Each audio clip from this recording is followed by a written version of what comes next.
Jacqueline Lard y Amy Baker. En los tranquilos rincones del condado de Stafford, un misterio que ha persistido durante casi 4 décadas ha encontrado por fin su resolución.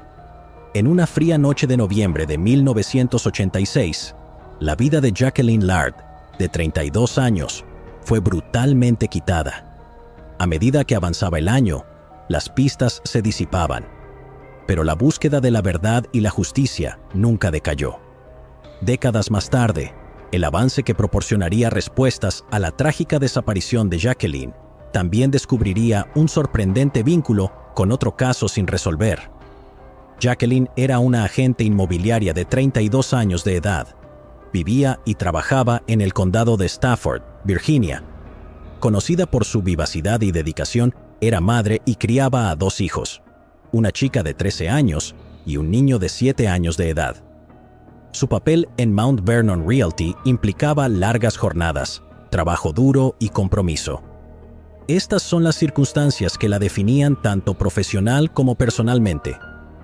A primera vista, su vida en noviembre de 1986 era la de una mujer profesional muy ocupada. Se esforzaba en dedicarse a su carrera y a su familia al mismo tiempo, pero su vida rutinaria pronto se vería alterada por un trágico suceso. La mañana del 14 de noviembre de 1986, Jacqueline Lard llevaba a cabo su rutina de siempre. Se preparaba para otro día en Mount Vernon Realty, en Garrisonville Road. Ese día, como muchos otros, Jacqueline tenía que trabajar hasta tarde. Tarde también va a ser si no te suscribes a mi nuevo canal, donde relato personalmente casos de este año en primera persona. Suscríbete rápido en el comentario fijado. Rápido. Volviendo al caso. Esto no era inusual, y Jacqueline cumplía con sus compromisos diligentemente, sin ser consciente del sombrío destino que le aguardaba. En casa, sus hijos estaban acostumbrados a la rutina, sabían que su madre trabajaba a menudo hasta tarde y confiaban en que volvería, como siempre lo hacía. Al caer la noche en el condado de Stafford, un momento de inquietud se apoderó del hogar de los Lard. Jacqueline no regresó a casa a la hora habitual. Las horas pasaban sin tener señales de ella. A la mañana siguiente, con Jacqueline aún desaparecida, la ansiedad aumentó exponencialmente. Los empleados de los comercios cercanos alertaron a la policía al encontrar signos de una lucha violenta en la oficina inmobiliaria. Las paredes y el suelo del despacho estaban manchados de sangre. Uno de sus zapatos negros de tacón, sus tarjetas de visita y algunos de sus papeles inmobiliarios aparecieron esparcidos por el suelo manchados de sangre. Al día siguiente, en el vecino condado de Prince William, se hizo un espantoso descubrimiento que confirmó los peores temores de los seres queridos de Jacqueline. El cuerpo de Jacqueline, parcialmente vestido, fue encontrado bajo un montón de alfombras desechadas en Woodbridge. El estado de su cuerpo indicaba que había sufrido un traumatismo por objeto contundente, un final violento para una vida que quienes la conocían describían como vibrante y dedicada a sus hijos. Los primeros hallazgos en la escena del crimen y el último paradero conocido de Jacqueline empezaron a dibujar un panorama sombrío para los investigadores. Las autoridades reconstruyeron los hechos que condujeron a su desaparición. Observaron que Jacqueline había sido vista por última vez por sus colegas alrededor de las 9 de la noche del día de su desaparición. La escena de un forcejeo en la oficina inmobiliaria sugería que podría haber sido allí donde comenzó el ataque. En los días y semanas siguientes, los detectives siguieron entrevistando a colegas, familiares y posibles testigos. Querían crear una línea de tiempo de las últimas horas de la vida de Jacqueline. El marido de Jacqueline trabajaba como agente de la DEA. Estaba en una misión en Costa Rica en el momento de la muerte de su esposa. Revisaron sus registros telefónicos, transacciones financieras e interacciones de negocios. Buscaron cualquier pista que pudiera señalarles al autor. Su coche, un Nissan Stanza color champán, apareció abandonado en el condado de Fairfax un mes después de que se encontrara su cadáver. Esto añadió otra pieza al rompecabezas. Se sugería que después de salir de su oficina, Jacqueline había sido secuestrada y llevada a la fuerza a otro lugar. Y entonces se produjo el fatal encuentro. La proximidad de su vehículo abandonado y el lugar donde se encontró su cadáver apuntaban a un intento planificado y posiblemente apresurado de ocultar el crimen. A pesar de los esfuerzos de los detectives, el caso se enfrió rápidamente. A lo largo de los años, múltiples equipos de detectives revisaron el caso. Retuvieron a los testigos y volvieron a examinar las pruebas con nuevas tecnologías forenses. Los avances en los análisis de ADN permitieron albergar esperanzas de un gran avance, pero la coincidencia seguía siendo difícil de encontrar. Los investigadores también pidieron ayuda a la opinión pública, difundieron información sobre el caso periódicamente y pidieron que se presentara cualquiera que lo supiera. Siguieron innumerables pistas, pero ninguna condujo a un sospechoso concluyente. Con el paso de los años, el caso fue pasando de un sheriff a otro. Cada uno de ellos se esforzaba por resolver el misterio de la prematura muerte de Jacqueline, pero los rastros que se iban borrando y las pruebas que envejecían se los impedía. El mayor avance en la investigación del prematuro final de Jacqueline se produjo décadas después del crimen. Esto fue impulsado por los avances en la tecnología forense y un compromiso revitalizado para resolver casos sin resolver. En 2017, los funcionarios del condado de Stafford decidieron utilizar los servicios de los nanolaboratorios de Parabon.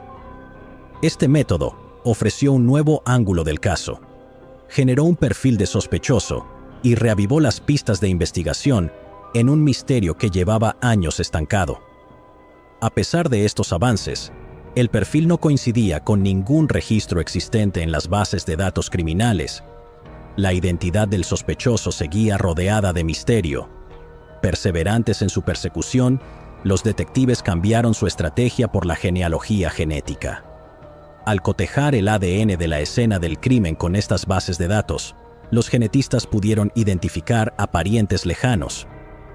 El 14 de diciembre de 2023, establecieron conexiones familiares para reducir el número de posibles sospechosos. Los detectives pudieron centrarse en Elroy Harrison, de 65 años, un hombre que había logrado eludir la detección de las fuerzas del orden, ya que anteriormente no figuraba en las bases de datos de ADN criminal. Tras identificarlo como posible sospechoso, una orden judicial permitió a los detectives recoger una nueva muestra de ADN de Harrison. En febrero de 2024, la comparación de esta muestra con las pruebas de ADN procedentes del lugar del crimen décadas antes confirmó una coincidencia definitiva con Harrison. Los investigadores se sorprendieron al descubrir que las pruebas de ADN también vinculaban a Harrison con otro trágico caso, el asesinato de Amy Baker en 1989. La noche del 29 de marzo de 1989, Amy, de 18 años, se quedó a un lado de la carretera interestatal 95. Su Volkswagen Escarabajo azul se había quedado sin gasolina cerca de Backlick Road, en Springfield, en el condado de Fairfax, Virginia. Volvía a casa después de visitar a su tía en Falls Church. Amy encendió las luces de emergencia y se dirigió a pie hacia una gasolinera Exxon cercana en busca de ayuda. Trágicamente, durante su marcha se encontró con un violento asaltante. Amy fue agredida y su vida fue brutalmente arrebatada por un estrangulamiento. Su cuerpo fue abandonado en un bosque cercano. Su vehículo sería encontrado al borde de la carretera y remolcado a la mañana siguiente. Su familia, que había denunciado su desaparición, se enteraron de que el coche había sido remolcado y volvieron al lugar donde se había averiado. 2 días después de su desaparición, su madre Sue Baker y su tía encontraron sus restos ocultos bajo una capa de hojas. Estaba cerca del lugar donde habían dejado su vehículo. Al igual que en el caso de Jacqueline, las pruebas forenses recogidas en la escena de Amy condujeron inicialmente a un final. Su caso también se enfrió. En 2020, los detectives del equipo de casos sin resolver del Departamento de Policía del Condado de Fairfax colaboraron con DNA Labs International para presentar las pruebas del caso de Amy para su análisis. La investigación realizada a través de la genealogía genética unificó los dos trágicos sucesos separados bajo un único sospechoso. proporcionó pruebas cruciales que habían eludido los detectives durante décadas. El 4 de marzo de 2024, tras décadas de incesante trabajo de investigación y avances revolucionarios en tecnología forense, Harrison fue acusado por un jurado del condado de Stafford.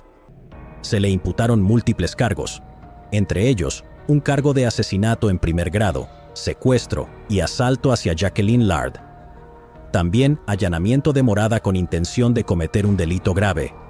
Fue detenido en su domicilio del condado de Stafford el 5 de marzo. Posteriormente fue detenido en la cárcel regional de Rappahannock sin fianza. La unidad de casos sin resolver del condado de Fairfax está colaborando con la oficina del fiscal del condado de Fairfax. Quieren preparar cargos adicionales relacionados con la muerte de Amy Baker. Sue Baker, la madre de Amy, dijo: "Fairfax se está ocupando de esto y lo hará. Pero ahora mismo queremos que se ocupe del caso de Jacqueline Lard para saber que el culpable nunca saldrá de la cárcel.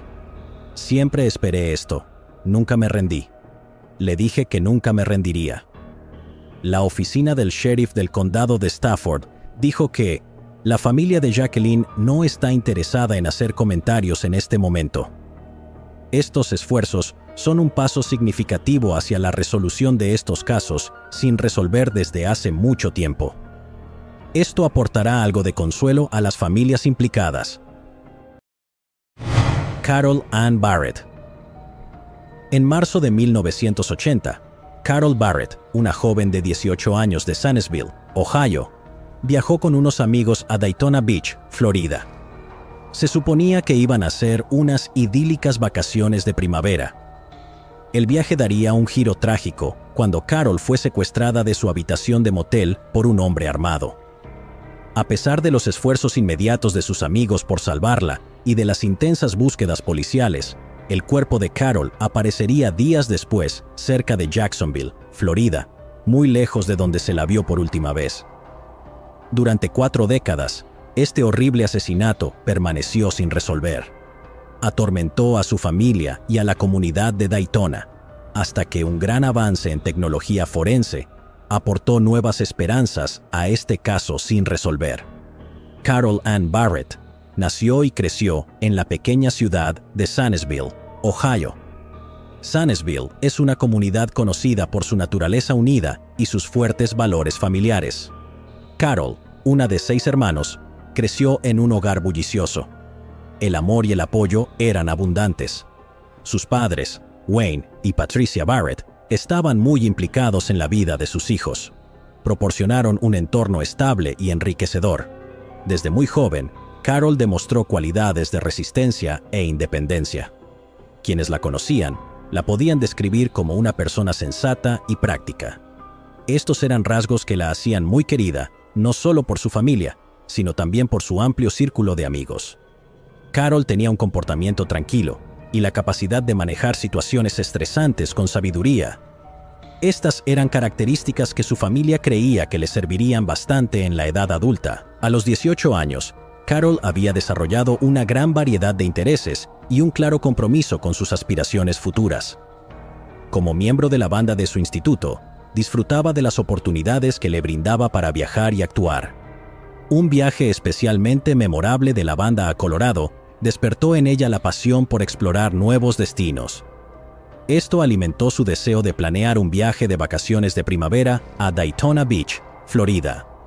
El padre de Carol, Wayne Barrett, no estaba muy contento con la idea del viaje, pero cedió. Sabía lo mucho que significaba para su hija. Carol había trabajado a tiempo parcial en un restaurante Wendy's para ahorrar para el viaje durante casi un año. A medida que se acercaban las vacaciones de primavera, la emoción era palpable. El 20 de marzo de 1980, Carol y varias de sus amigas condujeron toda la noche hasta Florida. A su llegada, se registraron en el Treasure Island Inn, un popular destino frente al mar en Daytona Beach Shores. El grupo no perdió tiempo en ir a la playa, lo que dio el pistoletazo de salida a lo que prometía ser una semana de relax y diversión bajo el sol de Florida. Las vacaciones darían un giro espeluznante en la madrugada del 23 de marzo. Tras una noche de tertulia en la habitación de las chicas frente al mar, en la 6ª planta, Carol y un amigo, Scott Grubb, de 18 años, salieron a visitar una tienda cercana. Esto fue alrededor de las 2 de la madrugada. Cuando Carol y Scott se dirigían hacia el ascensor, se encontraron de repente con un hombre que portaba una pistola. El asaltante les obligó agresivamente a regresar a su habitación de motel y les exigió que volvieran a entrar. Preocupado por las intenciones del intruso, su otro amigo, Steve, alegó que no podían acceder a la habitación porque no tenían la llave. Pero el pistolero fue implacable y empujó a Steve hacia la puerta.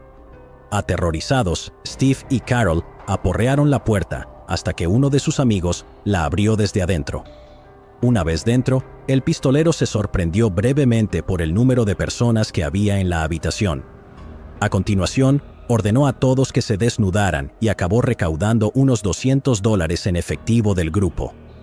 Luego, declarando su necesidad de un rehén para facilitar su huida, eligió inicialmente a Pam Quinn, de 17 años, pero cuando Pam reaccionó con histeria inmediata, lo reconsideró. Murmuró que ella sería demasiado problemática. En su lugar, Carol se ofreció voluntaria para ir en su reemplazo. Ella optó por mantener la calma bajo presión. El pistolero indicó a Carol que se vistiera, mientras los demás seguían desnudándose en el balcón. Les aseguró que Carol sería liberada en 1 hora. A continuación, cerró la puerta corredera de cristal tras ellos, mientras acompañaba a Carol fuera de la habitación. Los amigos de Carol gritaron pidiendo ayuda, pero cuando nadie respondió, supieron que tenían que actuar. Uno de los chicos se atrevió a cruzar a un balcón adyacente. Evitó con cuidado una peligrosa caída de 70 pies. Una vez allí, alertó a los sorprendidos vecinos, quienes llamaron inmediatamente a la policía. La respuesta policial fue rápida, pero el secuestrador y Carol llevaban 20 minutos de ventaja. La búsqueda inicial se vio dificultada por la falta de testigos o de alguna pista del vehículo utilizado. Los amigos de Carol facilitaron a la policía una descripción detallada del hombre, descrito como un hombre de unos 20 años, de 1 metro con 70 centímetros de estatura y pelo castaño rojizo. Tenía barba, bigote y un lunar característico en la mejilla izquierda. Fue visto por última vez con una chaqueta de ante marrón, pantalones color canela y gafas doradas de estilo aviador. A pesar de esta detallada descripción, las pistas eran escasas. Las esperanzas de que Carol fuera liberada en menos de 1 hora se desvanecían en tanto que amanecía. A medida que pasaban las horas sin rastro de Carol, la realidad de la situación empezaba a desconcertarlos. Pam, asumiendo el doloroso deber de informar a los padres de Carol, les comunicó la devastadora noticia. Wayne, el padre de Carol, que en un principio se había mostrado reacio al viaje, se sintió abrumado por la preocupación. Intentó por todos los medios aferrarse a sus esperanzas, debido a la conocida resistencia y sensatez de Carol. Al amanecer, sin noticias de Carol, sus padres y sus amigos se aferraron a la esperanza infundida por las palabras del secuestrador. Rezaron para que regresara sana y salva. El FBI se unió a la investigación. Ayudó a las autoridades locales entrevistando a otros huéspedes y al personal del Treasure Island Inn. Desgraciadamente, no surgió ninguna información útil. Al día siguiente, los detectives de Daytona Beach fueron alertados del hallazgo del cadáver de una joven en una zona remota cercana al aeropuerto de Jacksonville. Esto es a casi 100 millas de donde Carol fue vista por última vez. Encontrada a 9 metros de la Interestatal 95, la mujer vestía de forma similar a Carol en el momento de su secuestro. 2 amigos de Carol viajaron a Jacksonville para identificar el cuerpo. Confirmaron la peor pesadilla de todos. Carol había tenido un final violento. Los amigos y familiares de Carol, que se aferraban a la esperanza de que regresara sana y salva, quedaron desolados por el sombrío descubrimiento. A pesar de las promesas iniciales del secuestrador de que sería liberada, su vida fue arrebatada sin sentido demasiado pronto. Cuando fue descubierta, Carol no presentaba lesiones evidentes, a pesar de tener sangre seca en la cara. La autopsia reveló posteriormente que había recibido un disparo mortal en la nuca, efectuado con un arma de pequeño calibre. La encontraron parcialmente vestida y con la parte superior del cuerpo al descubierto. Su jersey blanco estaba sobre su cabeza y su camiseta cerca.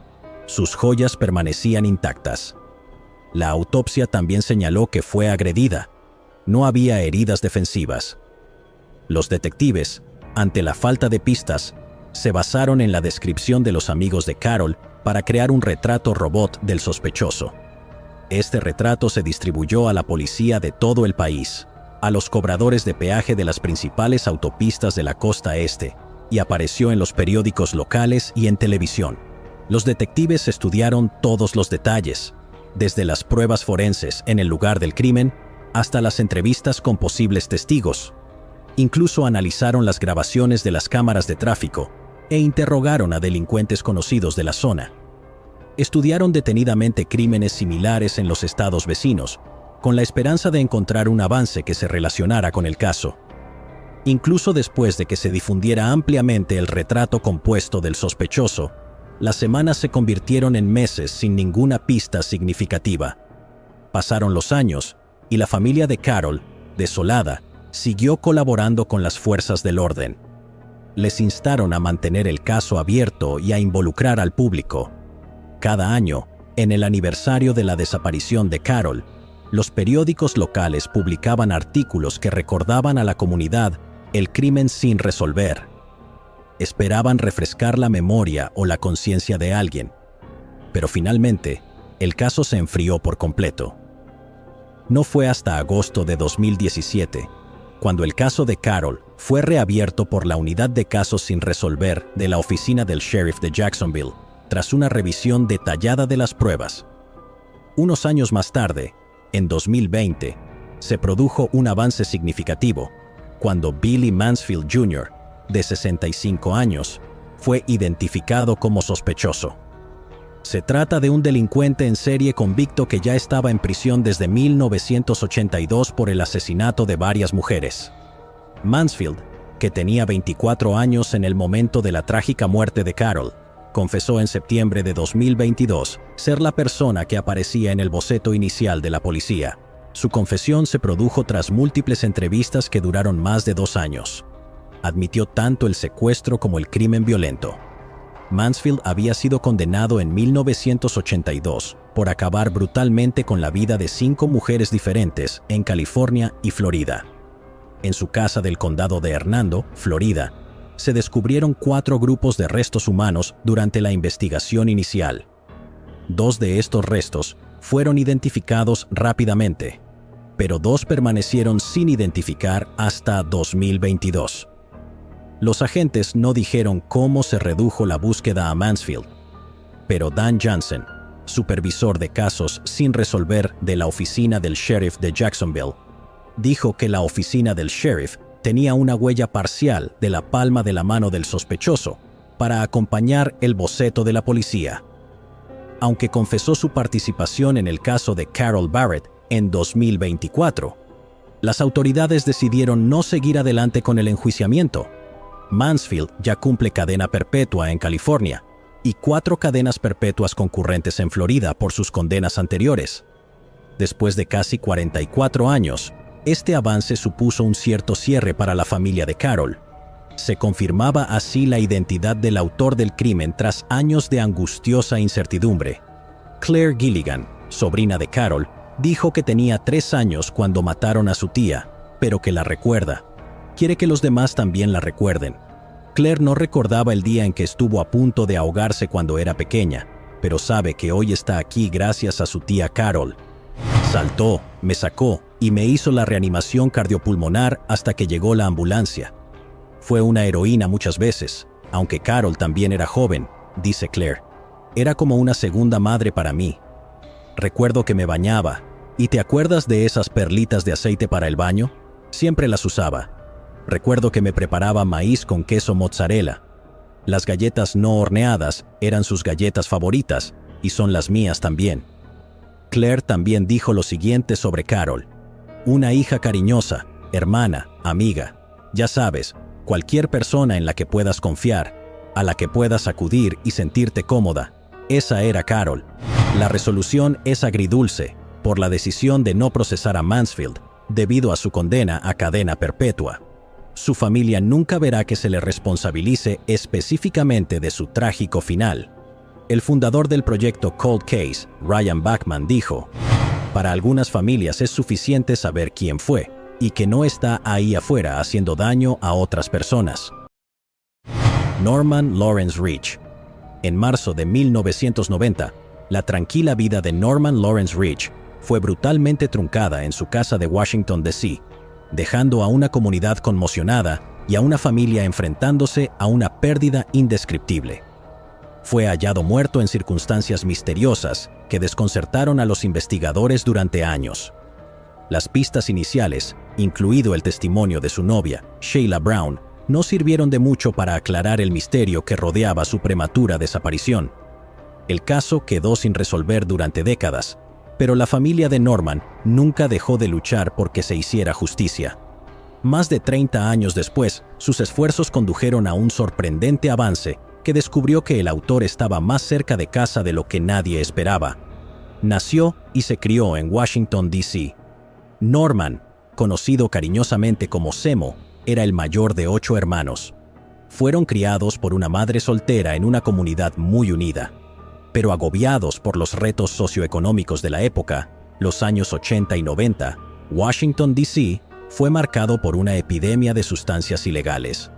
Esto aumentó la tasa de criminalidad, incluyendo un pico de delitos violentos.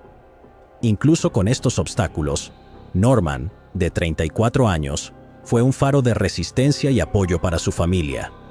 Descrito por su hermana Sakifa Tyler como alguien que trabajaba duro para mantener a su familia, Norman acabó asumiendo el papel de padre que se quedaba en casa.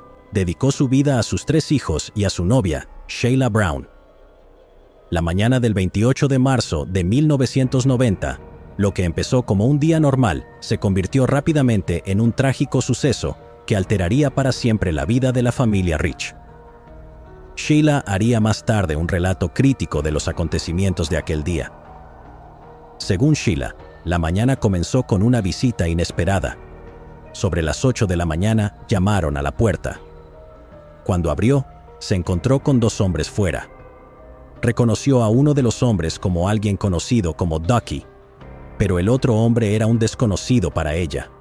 Llevaba lo que parecía ser una bolsa de papel marrón bajo el brazo. Tras avisar a Norman de las visitas, Sheila salió de casa para hacer recados y arreglarse el pelo. Horas más tarde, aproximadamente a las 10 de la noche, Sheila regresó a casa y descubrió una escena espeluznante. Norman había recibido varios disparos mortales en su dormitorio. La investigación inicial del caso Norman Rich no estuvo exenta de dificultades. Sheila Brown proporcionó detalles y ayudó a elaborar retratos compuestos de los 2 hombres que visitaron el lugar el día del crimen, pero estas pistas nunca se convirtieron en pruebas tangibles. Las dificultades se vieron agravadas por la desconfianza en las fuerzas del orden durante la epidemia de sustancias ilegales y los elevados índices de delincuencia de la época. A pesar de que se ofrecía una importante recompensa en metálico de $25,000, el caso pasó a apuros sin pistas claras y con muy pocos testigos que cooperaran.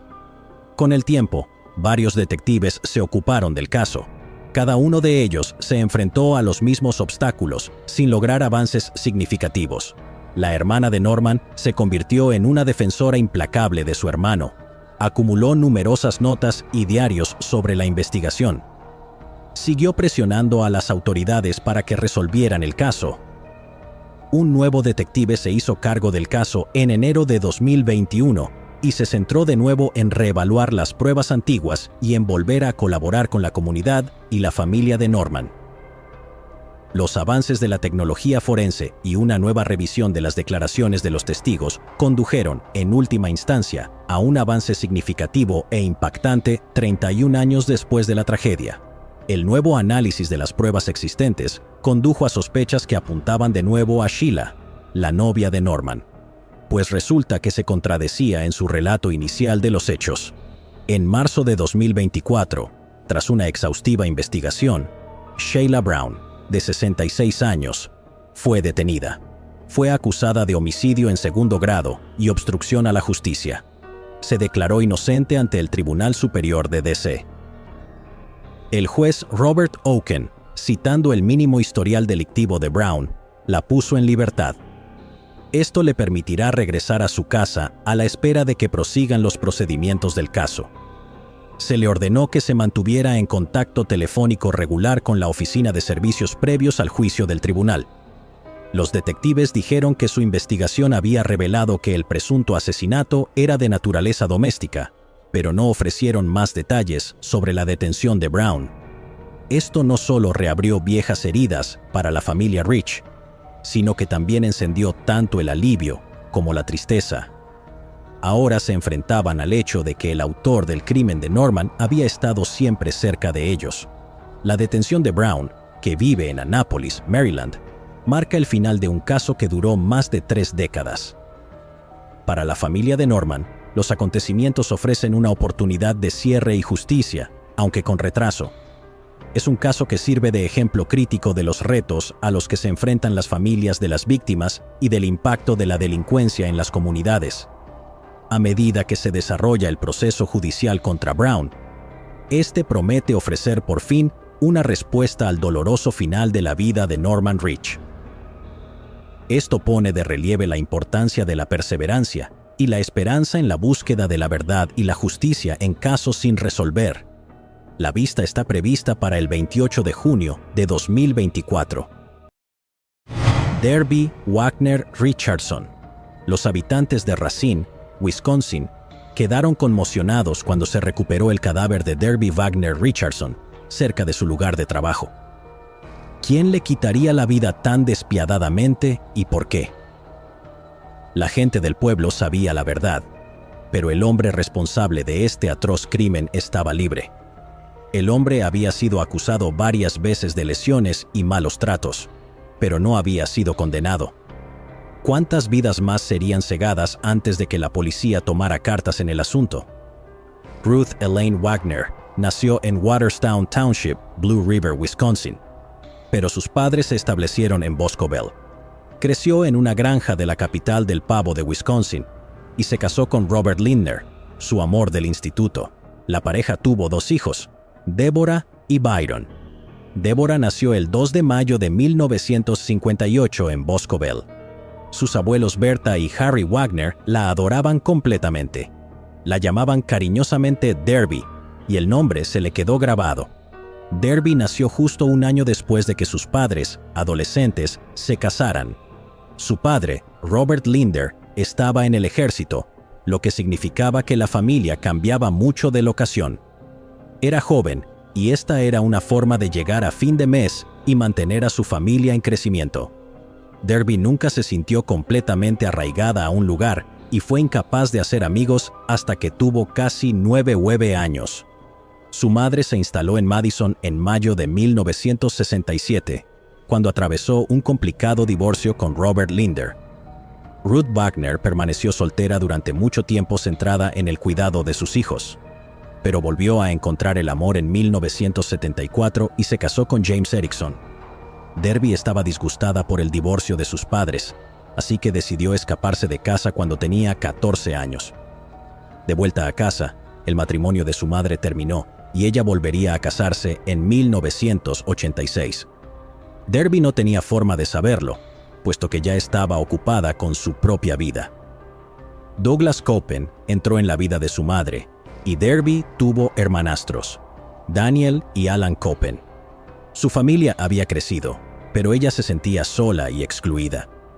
Necesitaba rehacer su vida porque se sentía abandonada por su madre. 2 años después de huir de casa, Derby entró en un bar de Racine.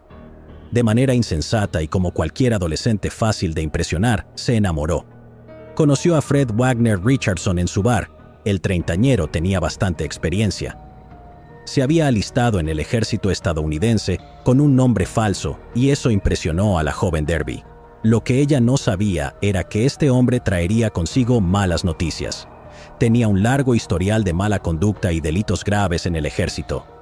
Durante su estancia en el ejército, presuntamente saltó de entre los arbustos, agredió y robó a un hombre. Fue condenado a prisión y dado de baja por deshonor. Tras su traslado a Racine, fue condenado por otros 2 robos.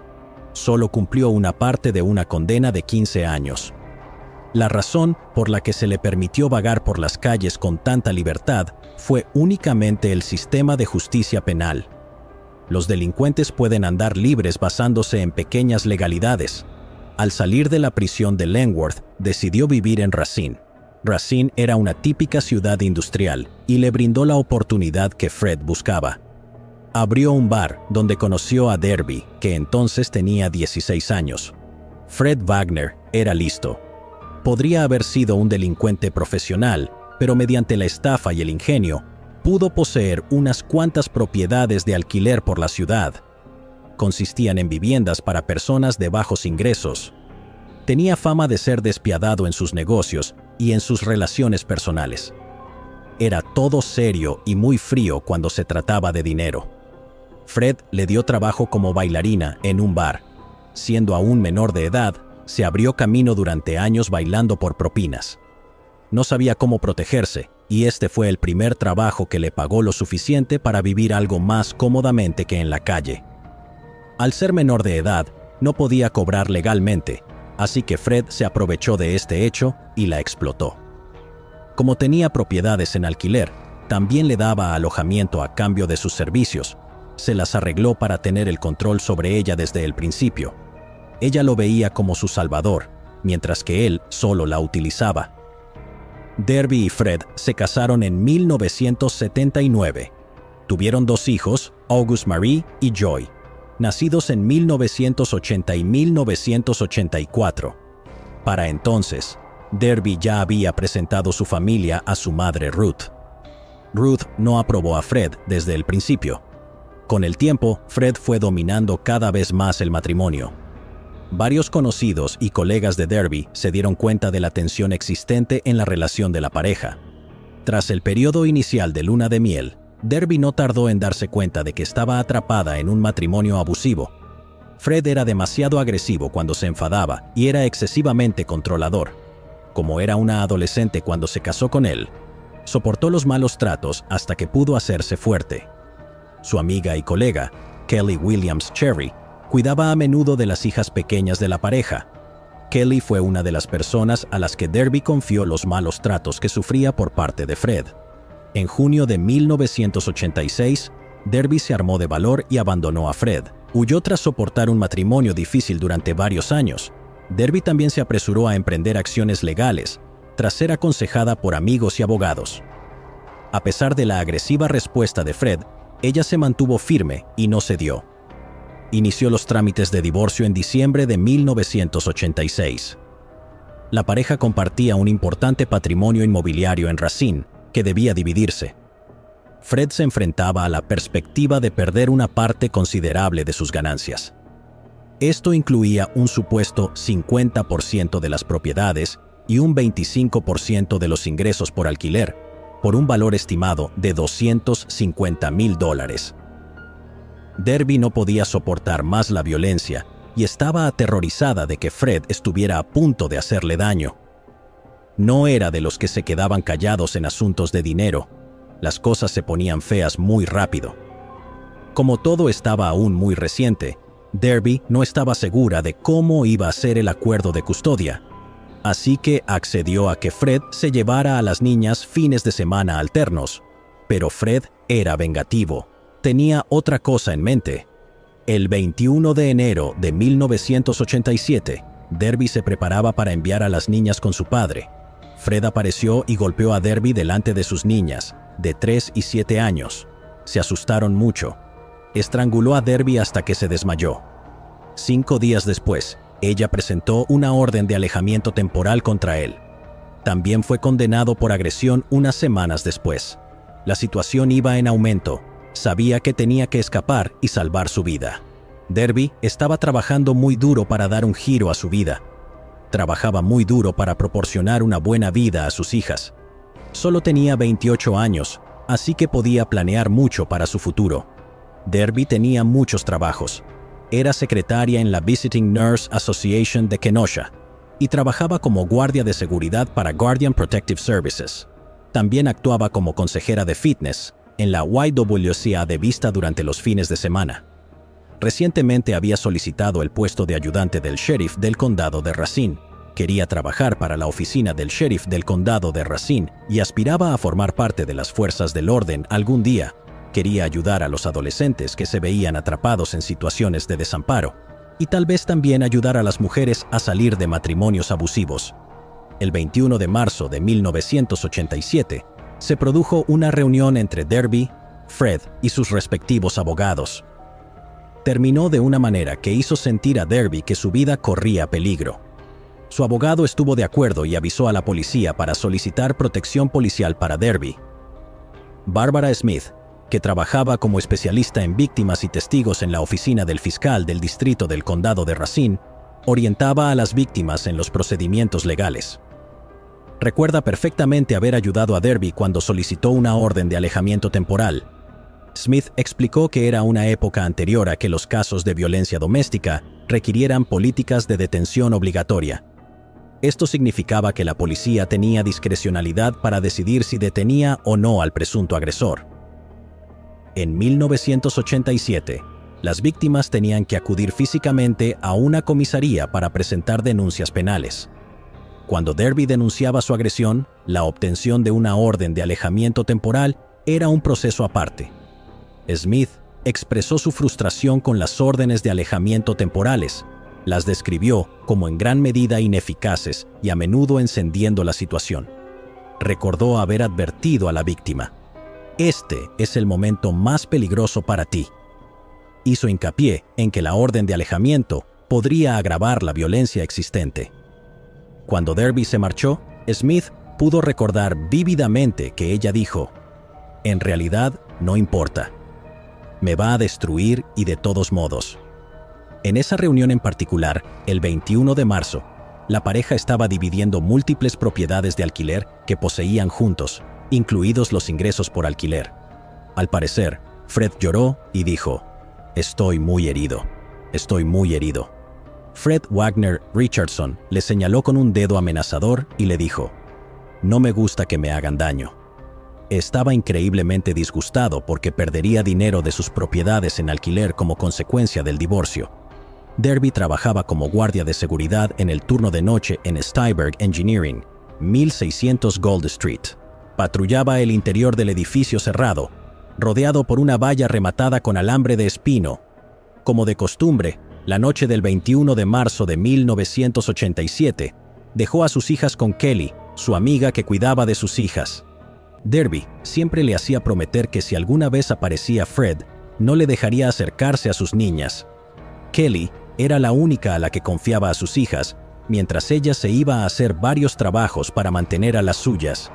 Esto ocurrió unas 12 horas después de su espeluznante encuentro con el que pronto sería su exmarido. A pesar de estar emocionalmente conmocionada, Derby tuvo que seguir adelante. Derby normalmente se registraba en su bufete a la 1 de la mañana. No lo hizo esa noche. La empresa empezó a preocuparse cuando se dieron cuenta de que no respondía y no aparecía por ninguna parte.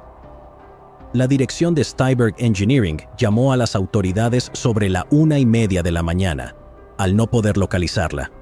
Los investigadores acudieron al lugar esa mañana en su calidad de patrulleros. Los agentes se dirigieron a Steinberg e iniciaron una búsqueda de ella y de su Pontiac Sunbird, pero no lograron localizarla. 7 horas más tarde, sobre las 8 de la mañana, el agente Al Felion localizó el coche de Derby. Estaba aparcado en un callejón en el 1546 de Layard Avenue, justo al norte de Steinberg Engineering. Todo esto estaba bien, excepto por un detalle inquietante: la sangre goteaba de los agujeros de drenaje en el maletero de su coche. La sangre corría por el pavimento. Dentro del maletero, la policía recuperó el cuerpo sin vida de Derby. Estaba completamente desnuda y tenía la boca amordazada con cinta aislante blanca.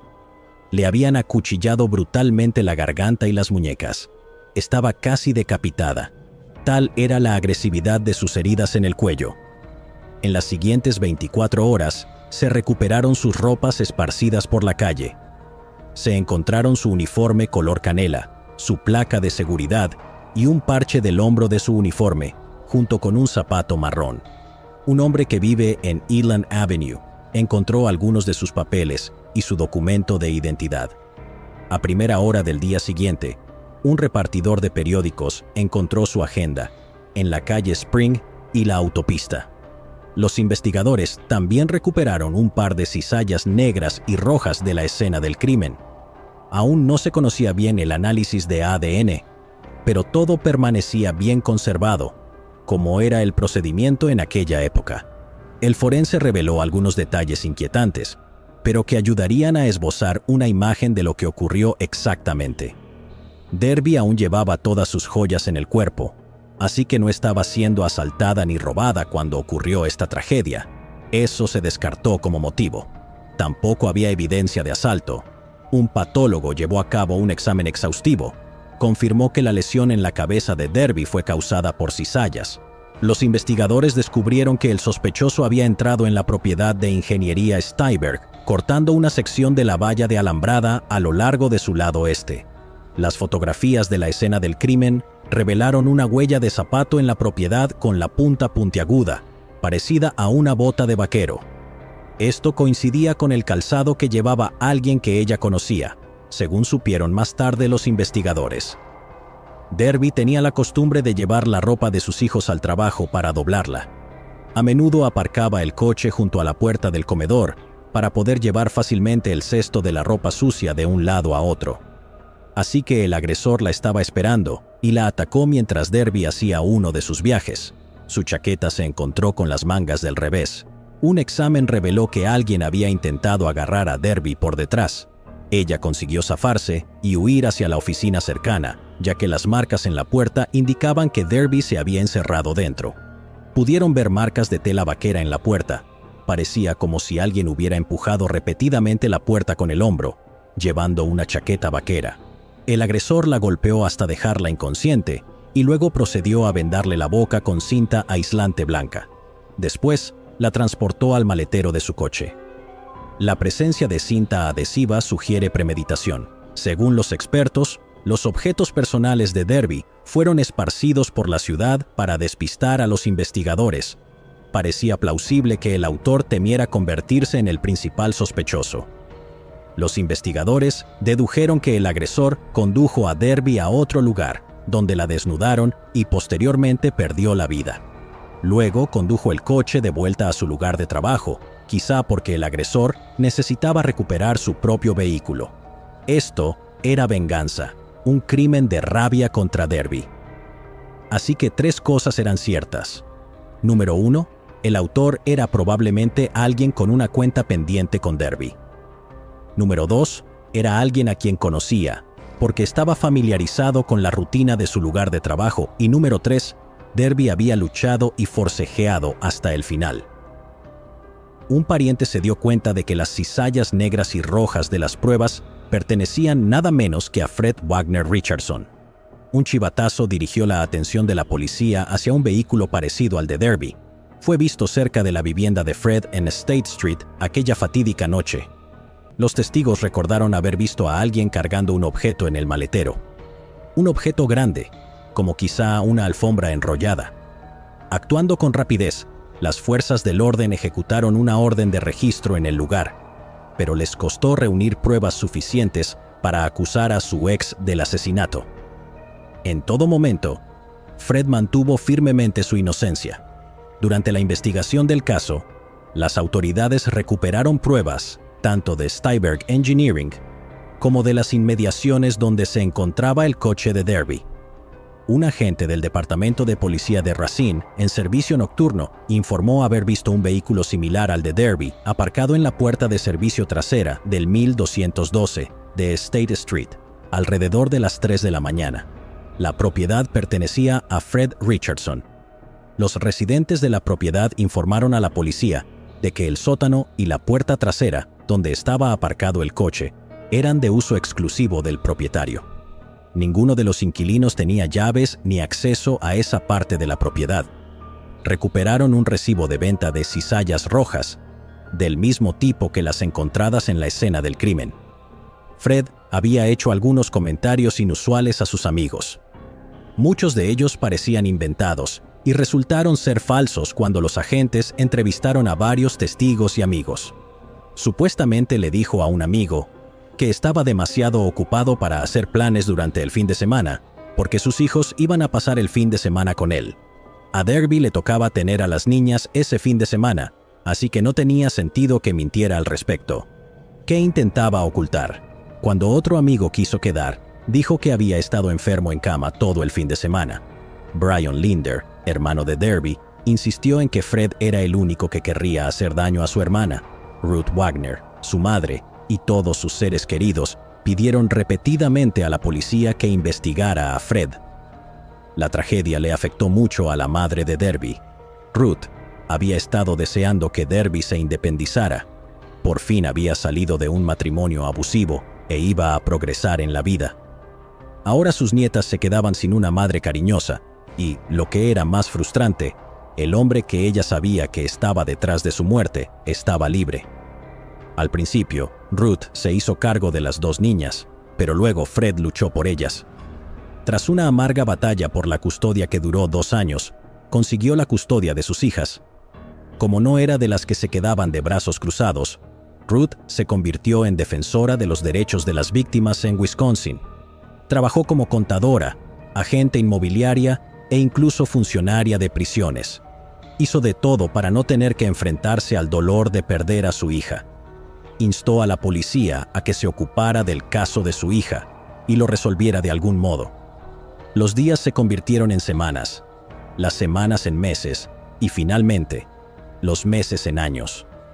Una década después del trágico descubrimiento en el callejón industrial, el caso seguía sin resolverse. Su madre celebró el 10º aniversario con la esperanza de motivar a la policía. Cada vez que había publicidad sobre el caso de su hija, el departamento de policía recibía llamadas y algunas pistas débiles. Para aumentar la visibilidad de la investigación, Ruth organizó una vigilia pública. Tuvo lugar en el callejón donde se descubrió el cadáver de su hija. El acto estaba previsto para las 6 de la tarde de un sábado, en el bloque 1500 de la avenida Layard. Eligió un fin de semana para que acudiera el máximo número de personas. Durante la vigilia, algunos asistentes recitaban escritos sobre Derby. Se animaría a los demás a compartir sus recuerdos de ella. Ruth también mencionó que se incluiría una suelta de globos como parte de la vigilia.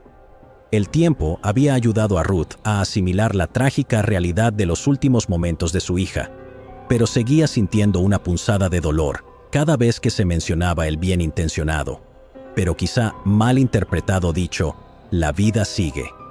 Ruth comentó lo siguiente: sí, la vida sigue, pero no como pretendíamos. Pienso en ella todos los días, sigo echándola de menos, todos los días. Luchaba con una tristeza profunda y duradera, derivada de su incapacidad para compartir su vida con una hija. Derby era testaruda, independiente y se dedicaba a proporcionar una vida mejor a sus 2 hijas. Ruth esperaba que la publicidad de la vigilia pudiera despertar algún recuerdo. Quizá alguien viera la foto de Derby en la tele y recordara quién era. O quizá hubiera visto a Fred. Quizá, solo quizá, alguien saliera con información. Para el departamento de policía de Racine, era un vergonzoso secreto a voces. Sabían que Fred era un posible sospechoso, pero tenían las manos atadas. Para entonces, Fred se había mudado de Racine. Se estableció en el suroeste de Filipinas, en Consolación, Cebú. Se casó con una mujer llamada Lola. Sus hijas crecieron allí y él tuvo una vida feliz. Tendría más hijos e incluso nietos, uno de los cuales habría compartido con Derby. La hija de Auguste Marie nunca conoció a su querida abuela y se distanció aún más de su bisabuela, Ruth. A través de su abogado, Domingo Cruz, Fred negó sistemáticamente cualquier implicación en el caso. Cruz también rechazó que la policía se centrara en su cliente, sugiriendo que se debía a un deseo desesperado de realizar una detención. Cruz siguió representando a Fred en la investigación. Criticó a la policía por señalar rápidamente a su cliente como sospechoso. Cree que han descuidado otras pistas que podrían haber conducido al verdadero autor. Sus hijas adolescentes crecían sin Derby y Ruth, y solo conocían a Lola y Fred. Creían que su padre había sido interrogado injustamente. Ruth se jubiló a los 69 años, y siguió trabajando como voluntaria y asistiendo a grupos de apoyo. Falleció en 2022 sin que se hubiera resuelto el caso de Derby, pero había expresado su deseo de que quienes asistieran a su funeral vistieran colores brillantes o sus colores favoritos. Ella no quería flores. En su lugar, instó a todos a hacer donaciones a los servicios de intervención de abuso doméstico en Madison. También en el Centro de Recursos para Mujeres y en los apartamentos Bethany de Racine. En cierto modo, perder a Derby moldeó su vida para ser la voz de los desamparados. Pero incluso después de su muerte, las siniestras palabras de Fred quedarían estampadas en su perfil conmemorativo. Comentó fríamente: "El karma tiene una forma de nivelar el campo de juego". En 2024, los agentes se emparejaron con un equipo de documentalistas que querían seguir investigando el caso. Visitaron a Fred, que ahora está de vuelta en los Estados Unidos. A los 82 años, Fred estaba confinado a una silla de ruedas. Aunque la nueva esposa de Fred llevó a los agentes a Fred, no quería hablar. El detective original del caso, Al Felion, reabrió los archivos y lo revisó todo con una nueva perspectiva. Nada era nuevo. A pesar de ello, el equipo creía haber reunido pruebas suficientes para presentar el caso al fiscal del distrito. Brian Linder, hermano de Derby, dijo que su madre se habría sentido muy aliviada. A principios de 2024, la policía de Racine recibió un aviso de que Fred, un delincuente convicto, estaba en posesión ilegal de armas de fuego. Tenían una orden para sus propiedades de alquiler. La policía registró la casa de Fred el 28 de marzo de 2024. Recuperaron 4 pistolas y 2 tasers. También recuperaron un par de cizallas que eran idénticas a las encontradas en la escena del crimen en 1987. Era idéntico a un par que compró un mes después de la muerte de Derby. Era ilegal que poseyera armas de fuego. Como resultado de esta investigación, se emitió una orden de detención. Fred fue detenido en una de sus propiedades ese mismo día. Se le acusó de participación en primer grado en un homicidio ilegítimo premeditado, 4 cargos de posesión de un arma de fuego por un delincuente y 2 cargos de posesión de armas electrónicas. A sus 82 años de edad, Fred podría enfrentarse al resto de su vida en prisión. 37 años después, Derby por fin iba a tener justicia. La policía de Racine celebró una rueda de prensa el 5 de abril para compartir la noticia. El miércoles 10 de abril de 2024, Fred se declaró inocente del caso en el Tribunal de Circuito del Condado de Racine. Se le presume inocente hasta que la ley demuestre su culpabilidad más allá de toda duda razonable. Los fiscales pidieron una fianza de $1 millón para Fred. El comisionado del tribunal aprobó $50,000 en efectivo y una fianza de firma de $50,000. Fred aportó los $50,000 en efectivo y posteriormente fue puesto en libertad. La fiscal del distrito del condado de Racine, Patricia Hansen, hizo hincapié en la importancia de vincular a Fred y sus pertenencias con el crimen, así como en su momento. Los investigadores señalaron que no había novedades significativas en el caso, pero destacaron un reciente cambio de perspectiva por parte de 2 detectives. La fiscal del distrito, Patricia Hansen, declaró que había suficientes pruebas circunstanciales para seguir adelante con el juicio. Hizo hincapié en la necesidad de presentar las pruebas ante el tribunal. La familia de Derby expresó su deseo de que se hiciera justicia. Reconocieron que la situación les había pasado factura. Cuando los canales de noticias llamaron a la puerta de Fred en busca de comentarios, no respondió. El fiscal Hansen temía que huyera, dados sus vínculos con Filipinas. En consecuencia, tuvo que entregar su pasaporte. El hermano de Derby expresó su decepción ante el sistema, pero también cierto alivio. Ellie Schmidt, tía de Derby, dijo: "Sé que hablo en nombre de toda la familia al expresar mi profunda gratitud a todos los que han hecho posible que estemos aquí hoy". También dijo: "Lo ideal sería que estuviera aquí mi hermana Ruth, que luchó tanto y durante tanto tiempo para que se hiciera justicia en el caso de su hija".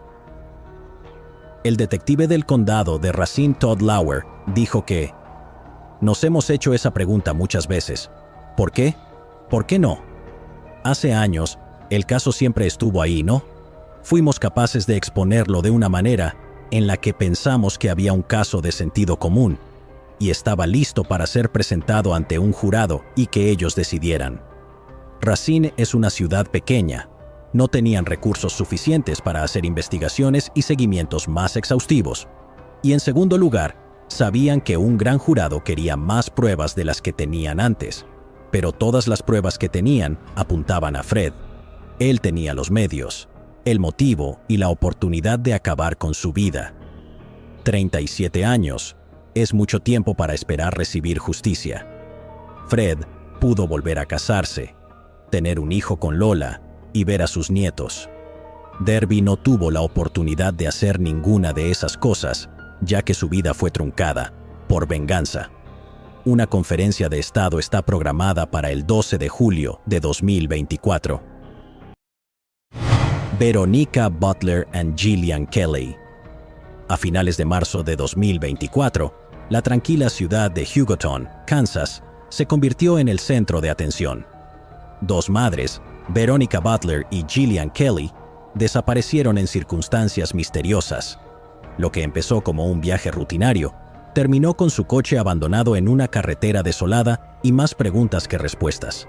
Con pocas pistas, pero cada vez más sospechas, las autoridades iniciaron una investigación que se extendió por todo el estado. A medida que la desaparición se convertía en un caso de presunto juego sucio, las detenciones incluyeron a una figura estrechamente vinculada a la vida personal de una de las mujeres desaparecidas. Veronica Butler, de 27 años, nacida en 1996 en Oklahoma. Creció principalmente en Guymon. Se graduó en 2015 en el Instituto Yarbrough, que estaba ominosamente cerca de donde más tarde se descubriría su vehículo abandonado. Verónica trabajaba como asistente de enfermería y contribuía con su tiempo en una casa de escala local. Comprometida con Tracy Pitts, un marín. Verónica estaba profundamente dedicada a sus dos hijos pequeños de una relación anterior. Gillian Kelly, de 39 años, era de Gering, Nebraska. Pero hizo su hogar en Hugoton, Kansas, con su marido Heath Kelly, un ministro local. Heath fue nombrado como nuevo ministro en Willow Christian Church, en Indianola, Nebraska, en noviembre de 2023, pero aún no había comenzado su posición. Como secretaria de la primera iglesia cristiana de Hugoton, Gillian estaba profundamente arraigada a su fe y a la comunidad religiosa. Madre de 4 hijos, compaginaba sus responsabilidades profesionales con una ajetreada vida hogareña. Conocida por su calidez y su participación activa en las actividades de la iglesia, Gillian era reconocida como un apoyo incondicional. Era mentora de sus compañeros y siempre estaba dispuesta a echar una mano o a escuchar a los necesitados. Una de esas personas a las que echaba una mano era Veronica Butler. Veronica y Gillian eran más conocidas que amigas íntimas. Habiendo sido ambas miembros de la primera iglesia cristiana en Hugoton, sus vidas se entrelazaron a través de su participación compartida dentro de la iglesia. A pesar de no estar muy unidos, Gillian era uno de los supervisores designados por el tribunal para las visitas entre Verónica y sus hijos. Los hijos de Verónica habían estado viviendo con un abuelo en Eva, Oklahoma, en ese momento. El 30 de marzo de 2024, Veronica Butler y Gillian Kelly emprendieron lo que se suponía que iba a ser un viaje tranquilo desde Hugoton, Kansas, hasta Eva. El propósito de su viaje era que Verónica recogiera a sus 2 hijos.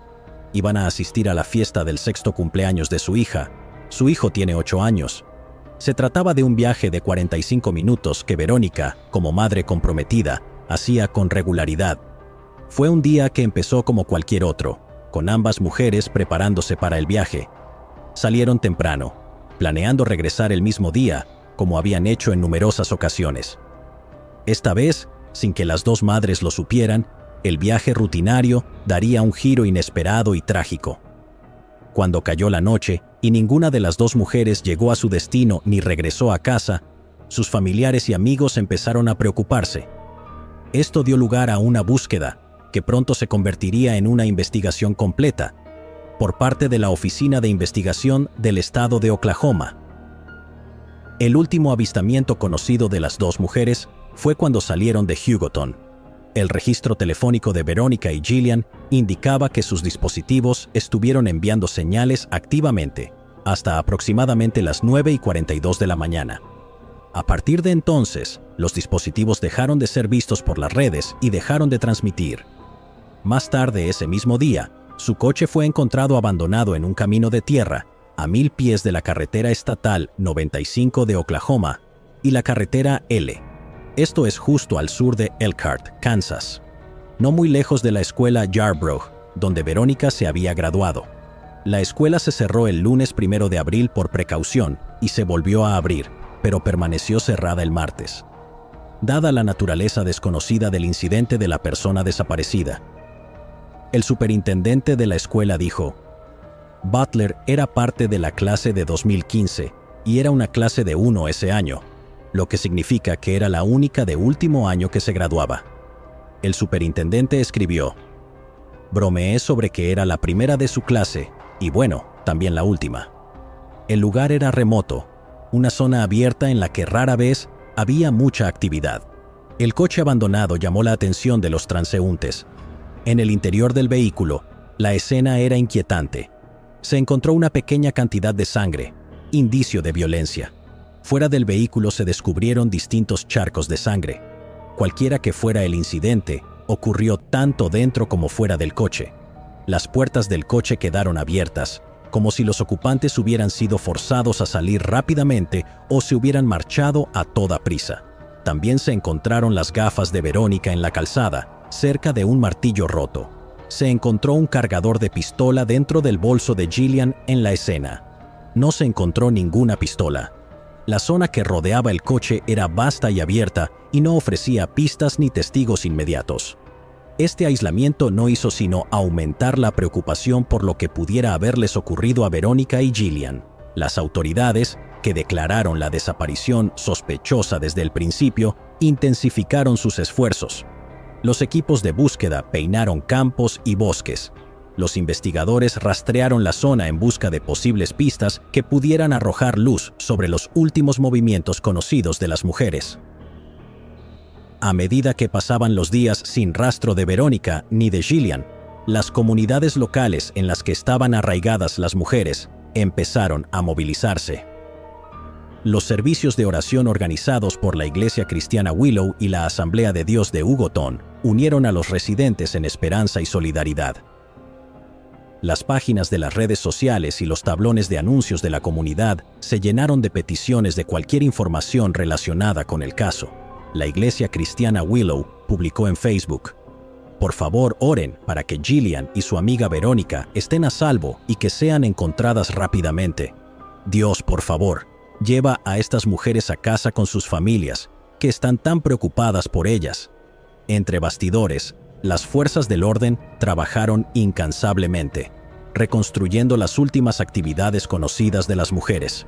Investigaron las relaciones personales y profesionales y siguieron todas las pistas recibidas.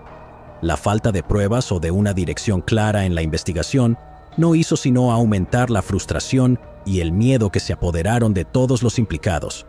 Travis Woodworth, un amigo, dijo: no saber nada, no saber si están aquí en Kansas todavía o en Oklahoma o dónde están. Mi corazón acaba de caer. Como que ha sido una semana muy desgarradora, muchas noches sin dormir. Otro amigo de la mujer desaparecida dijo: nada como eso realmente sucede por aquí, así que uno fue un shock, era ella de todas las personas. También dijo que Verónica ilumina una habitación y siempre compartía una sonrisa. Y que todo el mundo debe rezar por su familia y su prometido Tracy. El portavoz de Oficina de Investigación del Estado de Oklahoma, Hunter McKee, reiteró la naturaleza inquietante de la desaparición. Mencionó la ubicación rural del coche y la falta total de contacto con las mujeres como factores primarios que alimentan sus preocupaciones sobre juego sucio. Añadió: y por lo general, se puede utilizar cámaras y filmaciones para ver tal vez lo que había ocurrido, o lo que había llevado a eso. El 13 de abril de 2024, la investigación condujo a la detención de 4 personas en relación con la desaparición y el fallecimiento de Veronica y Gillian. Tad Bert Cullum, de 54 años. Tiffany Machelle Adams, de 50 años. Cole Earl Twombly, de 44 años. Y Cora Twombly, de 43 años. Finalmente también fue detenido un quinto sospechoso de nombre Paul Grice. Aunque aún no se han encontrado los cadáveres, las pruebas recogidas en el lugar de los hechos han sido decisivas para determinar la autoría del crimen y contribuir a la rápida detención de los sospechosos. Hunter McKee declaró: "Las pruebas que se encontraron en el interior del vehículo abandonado y a su alrededor ayudaron a nuestros investigadores a determinar la existencia de un delito. De lo que había en el vehículo y a su alrededor no podemos hablar. Hubo que contener a los allegados para que no atacaran a los sospechosos cuando entraron en la sala. Era la primera vez que se les veía en público desde su detención. Los individuos extranjeros fueron acusados de 2 cargos de asesinato, 2 cargos de secuestro y conspiración en el final de Veronica y Gillian. Fueron ingresadas en la cárcel del condado de Texas. Al día siguiente de las detenciones, el 14 de abril, en una zona aislada del condado de Texas, Oklahoma, la búsqueda de las 2 madres desaparecidas terminó con un sombrío descubrimiento. Las autoridades, entre ellas la Oficina de Investigación del Estado de Oklahoma, el FBI y el Departamento del Sheriff del Condado de Texas, anunciaron que habían localizado 2 cadáveres. Los restos fueron trasladados a la oficina del médico forense jefe de Oklahoma para someterlos a procesos de investigación y autopsias. Las autoridades dijeron que todos los niños implicados están a salvo. No está claro dónde se encontraban los niños en el momento de los asesinatos. La investigación sobre la desaparición de Veronica y Gillian condujo a las autoridades a una propiedad rural, a menos de 16 kilómetros de donde las mujeres fueron vistas por última vez. Este lugar se convirtió en el centro de atención, después de que los investigadores descubrieran pruebas que vinculaban a los sospechosos con la zona. Según los documentos judiciales, 2 teléfonos de prepago asociados a los 4 sospechosos habían hecho ping cerca de una parcela recientemente alterada en la propiedad. Al parecer, se había cavado un hoyo, luego rellenado y cubierto discretamente con heno. El dueño de la propiedad, Jamie Beasley, dio detalles escalofriantes a los investigadores. Habló de sus interacciones con Tad Bert Cullum, uno de los sospechosos detenidos. Al parecer, Cullum había solicitado utilizar una minicargadora para realizar lo que describió inofensivamente como trabajos de tierra para enterrar hormigón. Justo 2 días antes de que Veronica y Gillian desaparecieran, Cullum se había puesto en contacto con el dueño de la propiedad, Jamie Beasley. Le preguntó si podía utilizar la maquinaria pesada para retirar un tocón y participar en otras actividades de excavación. Tras la desaparición de las mujeres, Cullum, sintiendo la presión de la investigación, advirtió a Jam de que las fuerzas del orden le consideraban una persona de interés. Señaló que las huellas de la minicargadora podían parecer sospechosas. Cullum aconsejó a Jamie que, en caso de ser interrogado, afirmara simplemente que el sospechoso había estado realizando tareas generales de mantenimiento del terreno. A medida que la investigación avanzaba y los agentes empezaban a reconstruir, no solo el cómo y el quién del crimen, sino también el cómo, descubrieron un detalle que conmocionaría a toda la comunidad. Uno de los sospechosos tenía una conexión sorprendentemente estrecha con Veronica Butler. Tiffany Adams era la suegra de Veronica, lo que la convertía en pariente por matrimonio y abuela de los hijos de Veronica, la abuela con la que los niños se quedaron en Eva. Durante la investigación, Adams dijo a la Oficina de Investigación del Estado de Oklahoma que el 29 de marzo, su hijo y sus nietos pasaron la noche en otro lugar. Ella había planeado recogerlos a la mañana siguiente antes de reunirse con Veronica. Los documentos judiciales muestran que Adams se puso en contacto con Veronica a las 9 de la mañana del 30 de marzo para confirmar su cita. Según Adams, Verónica le dijo que no iba a llegar porque había surgido algo. Los registros telefónicos confirman que la conversación tuvo lugar, pero que Verónica se dirigía en ese momento a recoger a Gillian. Wrangler Rickman, el padre de los 2 hijos de Verónica, tenía la custodia legal, pero se encontraba en un centro de rehabilitación en ese momento. Esto significa que los niños vivían con Adams en el momento de la desaparición. El posible motivo del caso parece estar vinculado a la batalla en curso por la custodia de los hijos de Verónica, que comenzó en febrero de 2019. La polémica batalla legal consistió en frecuentes comparecencias ante el tribunal y audiencias cruciales, lo que insinúa lo mucho que está en juego para todas las partes involucradas. 10 días antes de que Verónica desapareciera, solicitó más régimen de visitas y pidió la custodia completa. El 17 de abril se iba a celebrar una vista en el juzgado que podría conceder a Verónica un régimen de visitas sin supervisión. La Oficina de Investigación del Estado de Oklahoma entrevistó a la persona que normalmente supervisa las visitas y dijo que estaba disponible para supervisar ese día, pero Adams le dijo que se tomara un par de semanas sin visitas. Adams quería interrogar a sus nietos sobre cómo eran los supervisores de visitas aprobados por Verónica. Tiffany Adams a veces se resistía a entregar los niños a su propio hijo, a pesar de sus derechos legales de custodia. El hecho de que también se llamara a las fuerzas del orden para que intervinieran en los problemas de custodia era un claro indicio de que existía una dinámica familiar volátil. Las grabaciones también indicaban que Adams y su novio, Tad Cullum, que también era uno de los 4 sospechosos detenidos, habían proferido amenazas contra Wrangler. La abuela de Wrangler denunció en febrero de 2024. Le dijo que no tenían que preocuparse mucho más por la batalla de la custodia, porque Adams la tenía bajo control. Adams conocía el camino que el juez recorría para ir a trabajar y sacaremos a Verónica al dejarla. Se confirmó que Wrangler estaba en un centro de rehabilitación en Oklahoma City en el momento de la desaparición. Tras obtener una orden de registro del teléfono de Adam el 1 de abril, el agente de la Oficina de Investigación del Estado de Oklahoma descubrió búsquedas relacionadas con pistolas paralizantes, armerías, teléfonos de prepago y métodos para atraer a alguien de su casa.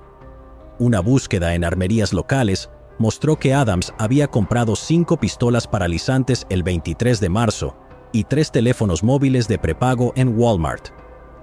Los teléfonos móviles fueron rastreados hasta zonas significativas para la investigación, incluido el lugar donde se encontró el coche de Verónica y su última ubicación conocida.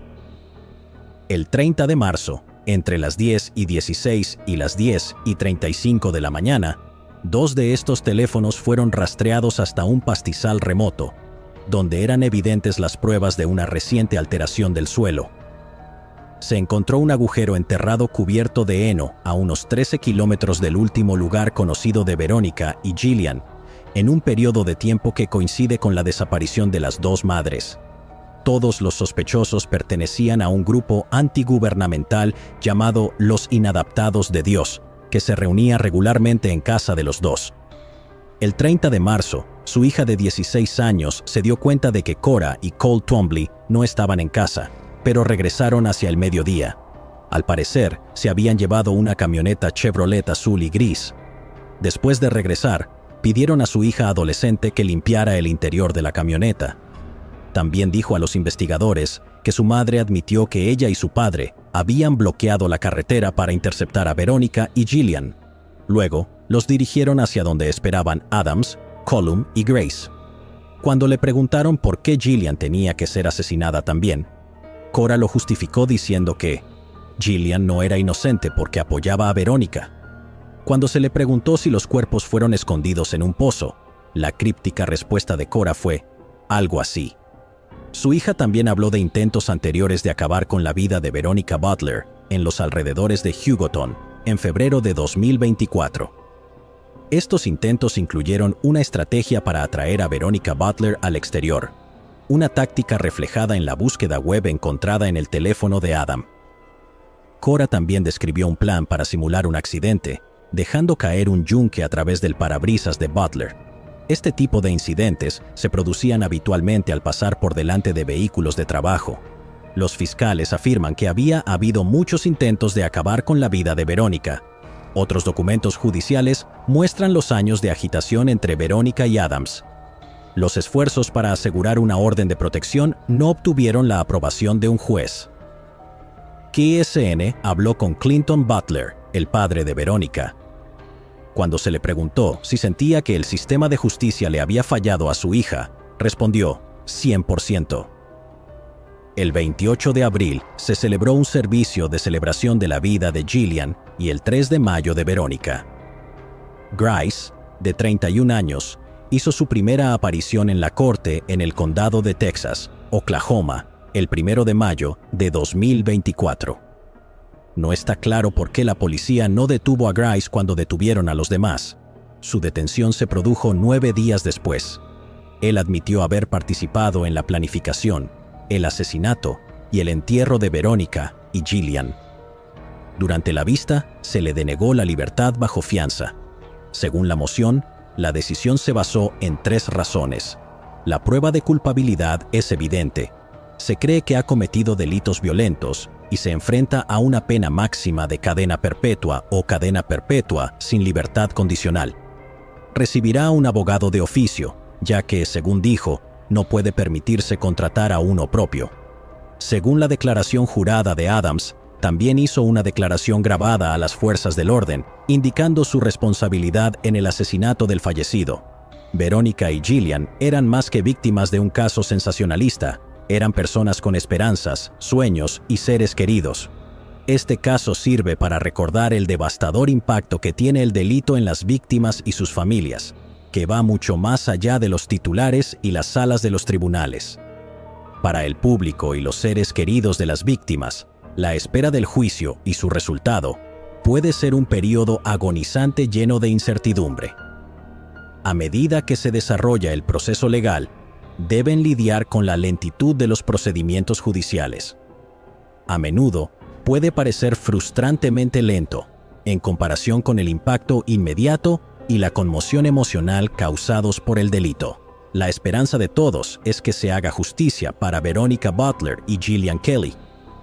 Hay un esfuerzo en Kansas para asegurarse de que los nombres de Verónica y Gillian no serán olvidados. Hamlin y Beth Beard son los copropietarios de Main Revelation, una pequeña empresa de Hogoton que vende camisetas. Se trata de un esfuerzo para ayudar a las familias de Verónica y Gillian. Las camisetas llevan en la espalda el versículo bíblico favorito de Gillian. Todo el dinero que consigan se destinará a las familias de las víctimas. Se espera que Grice vuelva al juzgado el 15 de mayo con las otras 4 personas que han sido detenidas y acusadas en relación con este caso. Autumn Lane McClure. Durante 2 décadas, la comunidad de Ormond Beach, Florida, estuvo atormentada por la desaparición sin resolver de Autumn Lane McClure. Una joven de 16 años desapareció en mayo de 2004, dejando tras de sí un reguero de preguntas y una familia desesperada por obtener respuestas. Inicialmente calificada como un caso de persona desaparecida, la investigación dio un giro oscuro cuando, años después, aparecieron nuevas pruebas que apuntaban a un juego sucio. Autumn Lane McClure era una brillante y enérgica estudiante de secundaria de 16 años de Ormond Beach, Florida. Conocida por su vibrante personalidad y su cálida sonrisa, Autumn asistía a Mainland High School y vivía con su abuela. Trabajaba a tiempo parcial en una tienda de comestibles local, Winn-Dixie, y era una cara conocida para muchos en su comunidad antes de su misteriosa desaparición. El 10 de mayo de 2004, la abuela de Autumn denunció su desaparición después de que su novio dijera que la había dejado en el centro comercial del condado de Volusia. En las primeras fases de la investigación, su abuela recibió varias cartas y llamadas telefónicas supuestamente de Autumn. En las cartas se afirmaba que estaba bien y que volvería a casa cuando cumpliera 18 años. Pero nunca se volvió a saber nada de Autumn. Las primeras investigaciones se centraron en rastrear los últimos movimientos conocidos de Autumn y entrevistar a conocidos cercanos. Esto incluía a su novio, que rápidamente fue descartado como sospechoso. A pesar de los esfuerzos por localizar a Autumn, no aparecieron pistas ni pruebas significativas que explicaran lo que le había ocurrido. La abuela de Autumn, que había sido su principal cuidadora, se convirtió en una figura central para mantener el caso en el punto de mira de la opinión pública. Con el paso de los años, la investigación de la desaparición de Autumn estuvo marcada por periodos de actividad y pausas frustrantes. Los investigadores no cejaron en su empeño, volviendo a interrogar continuamente a los testigos, recogiendo ADN de los familiares y siguiendo nuevas pistas. Una pista surgió en 2016, cuando el exnovio de Autumn, que anteriormente se pensaba que la había dejado en el centro comercial, confesó a los investigadores que en realidad la había dejado en el puente de Seabreeze. Allí la recogió su compañera de trabajo en el supermercado, Jessica Freeman. Los detectives se enteraron de que Autumn había estado viviendo con Jessica y su novio, Brian Donnelly, que en aquel momento tenía 31 años. La pareja admitió que Autumn se había quedado con ellos durante un breve periodo de tiempo, porque supuestamente tenía problemas en casa con su abuela. Proporcionaron poca información que pudiera ayudar a los investigadores a localizar a Autumn, alegando ignorancia. Las entrevistas con Jessica en 2018, que en aquel momento vivía en Nevada, no aportaron ninguna información nueva. Siguió negando tener conocimiento alguno del destino de Autumn. No fue hasta varios años después cuando el caso experimentó un avance significativo. En 2021, las autoridades recibieron una pista crucial que destaparía el caso. Chris Miller, un pariente de Jessica y Brian, se presentó, afirmando que uno o ambos estaban involucrados en la muerte de una adolescente en el condado de Volusia. Esta pista reabrió el caso con renovada determinación. Esto condujo a una llamada controlada preparada por la policía. Jessica admitió entonces que vio a Brian Donnelly acabar con la vida de Autumn. Donnelly falleció durante un procedimiento médico el 26 de mayo de 2022, sin que se le imputaran cargos. Tras su fallecimiento, los detectives volvieron a interrogar a Jessica, a quien los fiscales concedieron inmunidad. Tras conseguir su acuerdo de inmunidad, confesó que Autumn había estado viviendo con ella y con Donnelly en el parque de casas móviles de Shady Oaks. Autumn mantenía una relación inapropiada e íntima con ellos antes de su desaparición. Jessica también dijo a los investigadores que había visto a Donnelly estrangulando a Autumn en el baño de su tráiler. Pero cuando ella intervino, Autumn ya estaba sin vida. Entonces amenazó a Jessica, diciéndole que se enfrentaría a las mismas consecuencias si acudía a la policía. Las autoridades creen que el motivo era que Autumn planeaba volver a casa y Donnelly temía que si ella regresaba y revelaba su relación, él se enfrentaría a cargos.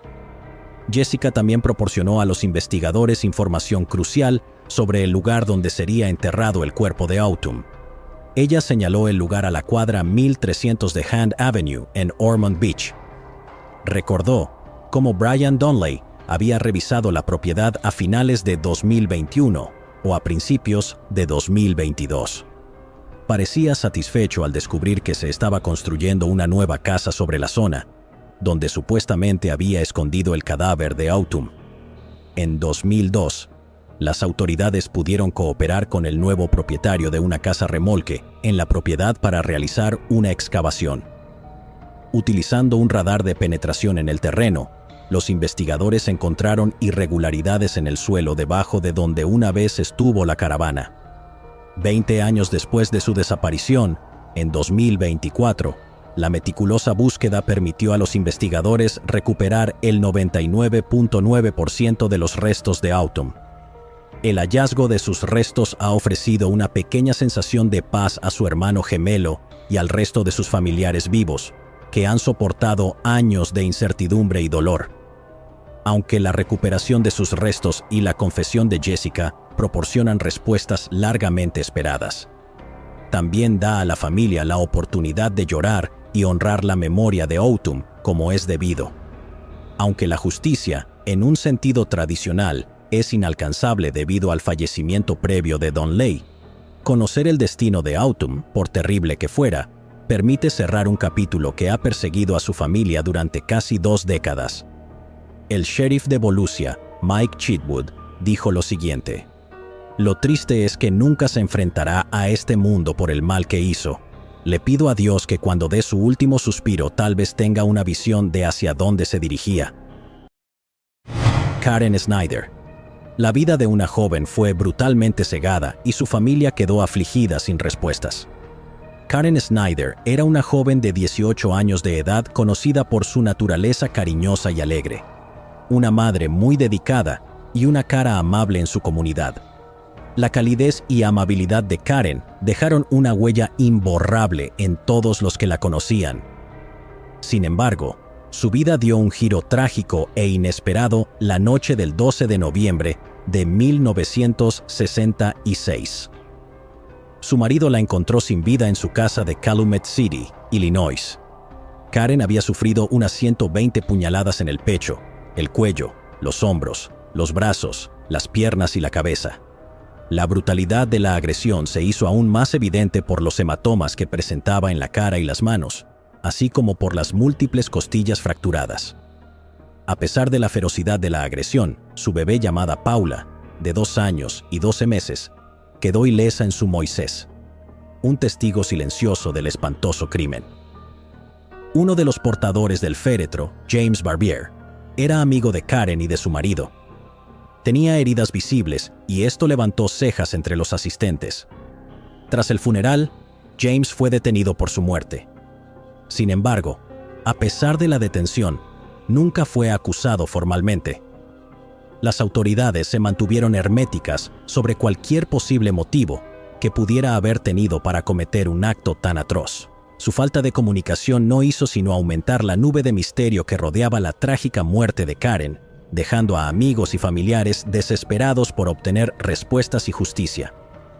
Sin pruebas concluyentes que lo relacionaran con el brutal crimen, las autoridades no tuvieron más remedio que ponerlo en libertad, dejando a la familia Snyder y a la comunidad sin un cierre. En diciembre de 2022, se reavivó inesperadamente una investigación largamente inactiva sobre el asesinato de Karen Snyder. Los detectives de Calumet City reabrieron el caso después de recibir una llamada telefónica de un hombre, Kevin Seeley, preguntando sobre el crimen de hace décadas. Mencionó que su abuela Dee hablaba frecuentemente del caso. Sugirió que había preguntas sin resolver y sospechas persistentes en la familia. La persona que llamó pronto fue identificada como un miembro de la familia de Karen. Su persistencia proporcionó la chispa necesaria para revisar los escalofriantes sucesos de 1966. Kevin dijo: «Un día estaba en el trabajo y me puse a leer sobre el tema y me dije, muy bien, quizá después de 57 años se pueda utilizar algún tipo de tecnología para averiguar quién fue el responsable de haber cometido el crimen». Un par de detectives de Calumet City, impulsados por esta nueva pista, indagaron en el armario de pruebas del departamento. Para su asombro, descubrieron que todas las pruebas de la investigación original se habían conservado meticulosamente. El casillero contenía una gran cantidad de información crítica. Incluía muestras con salpicaduras de sangre y múltiples artículos físicos recuperados de la escena del crimen. El detective, decidido a utilizar la tecnología forense moderna, envió la ropa ensangrentada al laboratorio criminalístico de la Policía Estatal de Illinois para su análisis. Los avances en la tecnología del ADN desde los años 60 prometían nuevas vías para identificar al autor. Con creciente expectación, los detectives viajaron a Creve Coeur, Missouri, armados con una orden de registro. Su objetivo era James Barbier, de 79 años, antiguo compañero de trabajo del marido de Karen Snyder y sospechoso inicial desde hacía tantos años. A pesar del paso del tiempo, Barbier seguía siendo una figura de interés. Los detectives recogieron una muestra de ADN suya, preparando el terreno para un posible avance en el caso. Las pruebas enviadas para su análisis arrojaron resultados concluyentes. Todos los elementos dieron positivo para el ADN de James Barbier. Los detectives habían obtenido su ADN mediante un frotis bucal en marzo de 2023, y la coincidencia era innegable. Después de décadas de incertidumbre y angustia para la familia de Karen Snyder, por fin tenían un gran avance. Aunque Barbier fue el principal sospechoso desde el principio. La fatídica noche, Barbier regresó a su casa en Gary, Indiana, donde su esposa cuidaba de su hijo pequeño. Su comportamiento era muy distinto del habitual. Parecía nervioso y agitado. Su mujer no pudo evitar fijarse en los cortes de su cuerpo, la sangre untada en su piel y las manchas en su ropa. Sin una palabra de explicación, Barbier se apresuró a entrar. Se quitó la ropa ensangrentada y la metió inmediatamente en la lavadora. El lugar dejó a su esposa desconcertada e inquieta, presintiendo que algo iba terriblemente mal. Décadas después, la familia Snyder se enfrenta a un momento agridulce. La reapertura del caso y la reciente detención de Barbier habían reavivado su esperanza de que se hiciera justicia. En abril de 2024, se emitió una orden de detención contra James Barbier. El 29 de abril de 2024, las fuerzas del orden llegaron al domicilio de Barbier en Missouri. Detuvieron al antiguo compañero de trabajo del marido de Karen, de 79 años. La detención marcó un importante punto de inflexión en un caso que había perseguido a Calumet City durante casi 6 décadas. Barbier fue extraditado a Illinois a los 3 días de su detención. Al principio no estaba claro si Barbier había conseguido representación legal. La detención había supuesto una mezcla de alivio y dolor renovado para quienes recuerdan a Karen, su trágico final y el misterio permanente que rodeó su desaparición. Barbier regresó a los tribunales el 2 de mayo, enfrentándose a la gravedad de las pruebas de ADN recién descubiertas, que lo vinculaban directamente con una de las prendas que Karen llevaba puestas en el momento de su fallecimiento. En la sala del tribunal se respiraba una tensión palpable, mientras se revisaban los detalles del caso de hace una década y la comunidad esperaba justicia para Karen. En virtud de las disposiciones de la ley de equidad previa al juicio, el tribunal se vio obligado a tener en cuenta la edad y el estado de salud de Barbier a la hora de determinar su situación previa al juicio. En consecuencia, el juez decidió poner a Barbier en libertad, aunque bajo estrictas condiciones destinadas a garantizar que permaneciera dentro del alcance de la ley. La puesta en libertad de Barbier, aunque condicional, suscitó reacciones encontradas. La familia está decepcionada porque permanecerá libre en su casa hasta el juicio. El hermano de Karen, Bill Neves, dijo: "No puedo imaginarme verlo sentado ahí y durante 57 años estuvo libre. Y mi hermana ha estado bajo tierra y ahora tenemos que presentar un buen caso y asegurarnos de que pague por lo que ha hecho". Sin embargo, la obligación del sistema legal de equilibrar las consideraciones humanitarias con la búsqueda de la justicia significaba que Barbier no permanecería entre rejas a la espera de juicio. Las condiciones de su puesta en libertad incluían controles periódicos con las fuerzas del orden, la entrega de su pasaporte para evitar cualquier intento de fuga y el mandato de permanecer bajo arresto domiciliario con vigilancia electrónica. Estas medidas tienen por objeto garantizar que Barbier siga siendo responsable y accesible ante el tribunal, al tiempo que abordan las preocupaciones relacionadas con su salud y su edad. Barbier deberá comparecer de nuevo ante el tribunal de Markham el 21 de mayo de 2024 para su próxima audiencia. Paula Larson, hija de Karen, dijo: "Si hubiera tenido más tiempo, o tal vez hubiera estado aún más trastornado de lo que realmente está, de nuevo mi opinión, tal vez podría haberme eliminado a mí también. Mi familia por parte de mi padre siempre había dicho, este es el hombre. Mi padre luchó desde el día en que la encontró hasta el día en que falleció para tratar de llevar esto ante la justicia". Paula dijo que su madre era preciosa y que su familia la quería mucho, muchísimo. Recibió una llamada telefónica cuando se reabrió el caso. Fue una de las mejores llamadas que he recibido en mi vida, y la segunda mejor fue la del otro día, cuando me llamaron para decirme que el hombre estaba detenido. El otro día tuve que pasar con el coche por el cementerio. Estaba solo en el coche y dije en voz alta: "Mamá y papá lo tenemos". Daisy Shelton. ¿Qué pasaría si un misterio sin resolver de hace décadas se desvelara de repente, revelando oscuros secretos y una verdad que estaba oculta. ¿Cómo afronta una comunidad un crimen brutal tras años de preguntas sin respuesta? ¿Y qué ocurre cuando una confesión trae una nueva esperanza a un caso sin resolver? En junio de 1964, un pescador sacó un brazo humano amputado de una gravera al este de Tipp City, en la ruta estatal 571 de Ohio. Este espantoso descubrimiento desencadenó una intensa búsqueda para localizar el resto de los restos. Los esfuerzos por drenar la gravera resultaron feudales, lo que dejó a los investigadores desesperados en busca de pistas. 4 días más tarde, otro pescador hizo un descubrimiento escalofriante. Se encontró una bolsa de arpillera en un canal del viejo canal Miami-Erie. Contenía un torso humano desmembrado. El acertijo se complicó aún más cuando encontraron una cabeza y una pierna en el canal. Los restos fueron identificados como pertenecientes a Daisy Evelyn Shelton, de 43 años, una madre que vivía en Dayton, Ohio. Daisy vivía en Springfield Street y trabajaba en Delco, una empresa de electrónica de automoción. Según una denuncia de desaparición presentada por Rita, la hija de Daisy, esta fue vista por última vez a finales de agosto de 1963. Al parecer, Daisy salió de casa esa noche, diciendo a su hija que pronto volvería a casa, pero nunca regresó.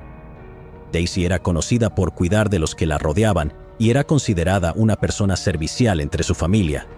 Su vida había sido brutalmente truncada, y las circunstancias de su fallecimiento conmocionaron a la comunidad.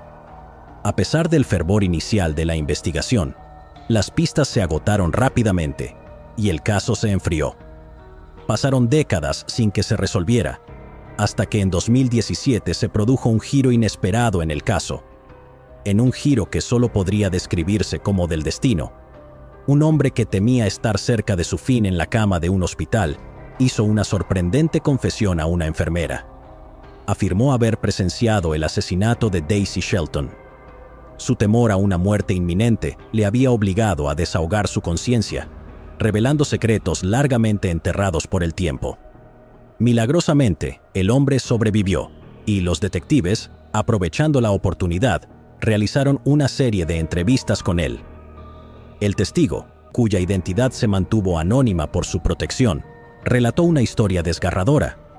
Describió los acontecimientos que condujeron al asesinato de Daisy, pintando una vívida imagen de un crimen que le había perseguido durante más de medio siglo. Su testimonio aportó detalles críticos que los investigadores habían eludido en 1964, arrojando nueva luz sobre un caso que durante mucho tiempo había parecido irresoluble. El testigo relató que vio cómo un individuo le quitaba la vida golpeándola en la cabeza con un martillo en una casa de la calle Springfield de Dayton. La brutalidad de los hechos dejó huella en el testigo, que describió la escena con crudos detalles.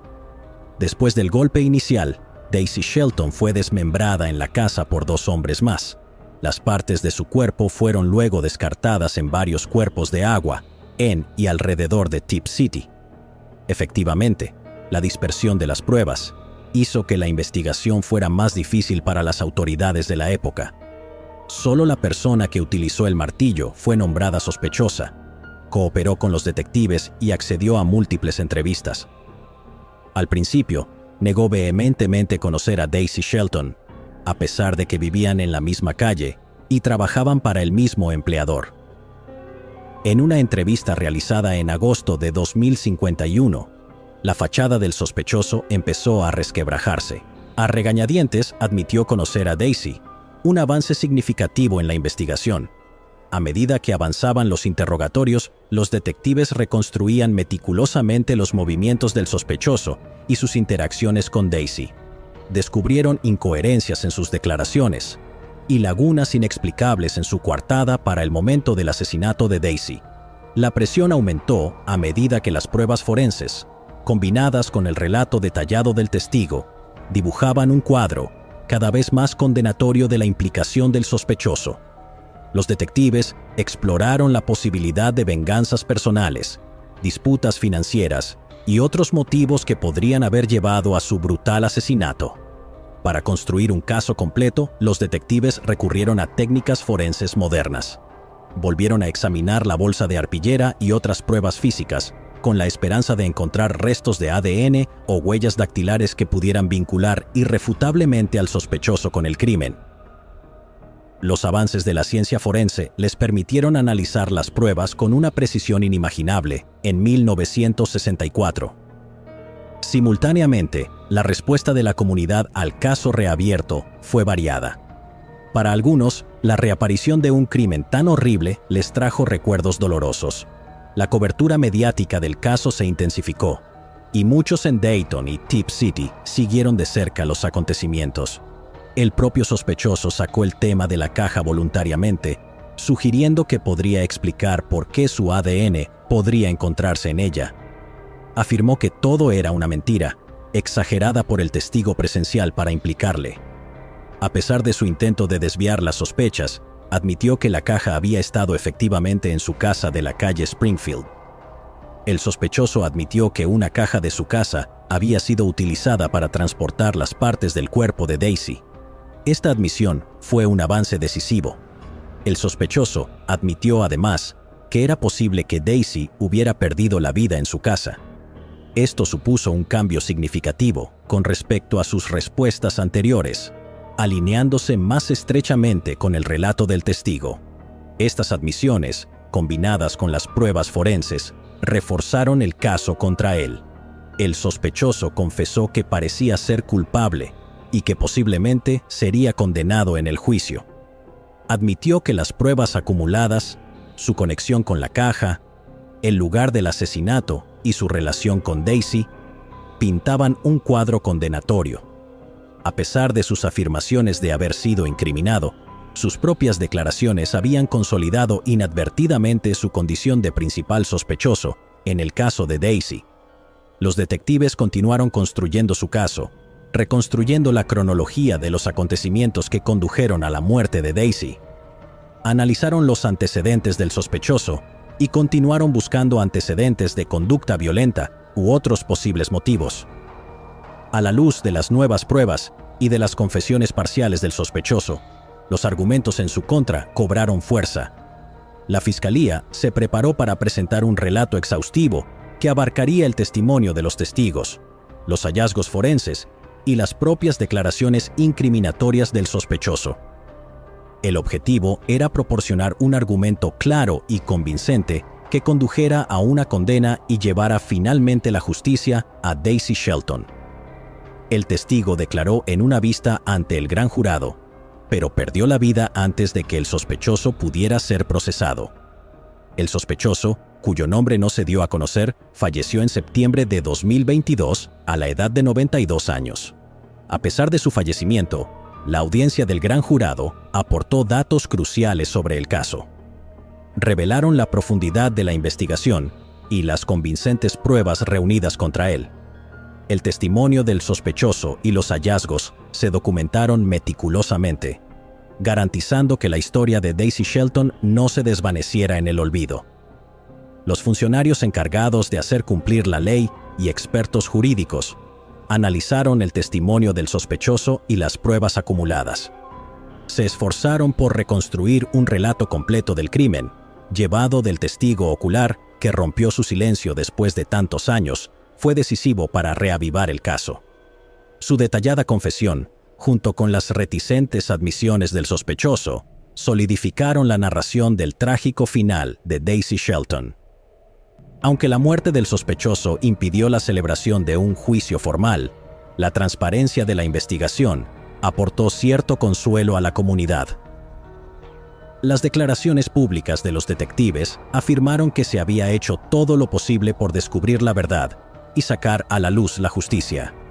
Finalmente, después de 60 años, el 2029 de marzo de 2024, la oficina del sheriff del condado de Miami anunció que el fiscal Anthony Kendall determinó que el caso de Daisy Shelton estaba resuelto.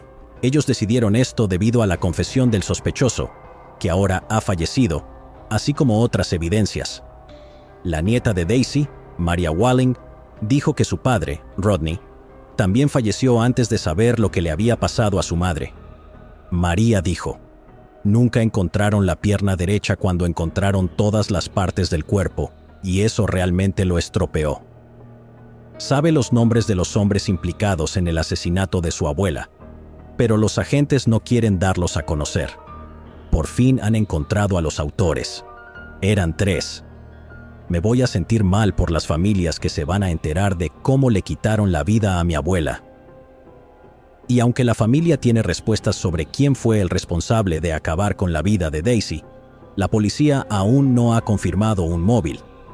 Es posible que el caso de Daisy Shelton nunca llegue a veredicto en un tribunal, pero la búsqueda incesante de la verdad y la justicia, gracias a los modernos métodos forenses y a la valentía de un testigo presencial, han conseguido que su historia no se pierda en el tiempo. Tammy Sue Aldridge.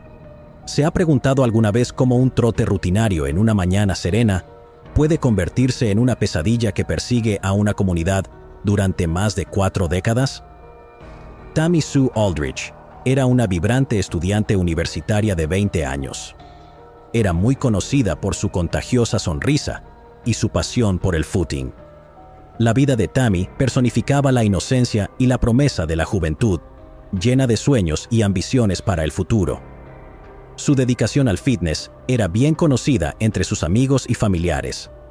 A menudo la veían correr por el barrio, con una inquebrantable alegría y determinación.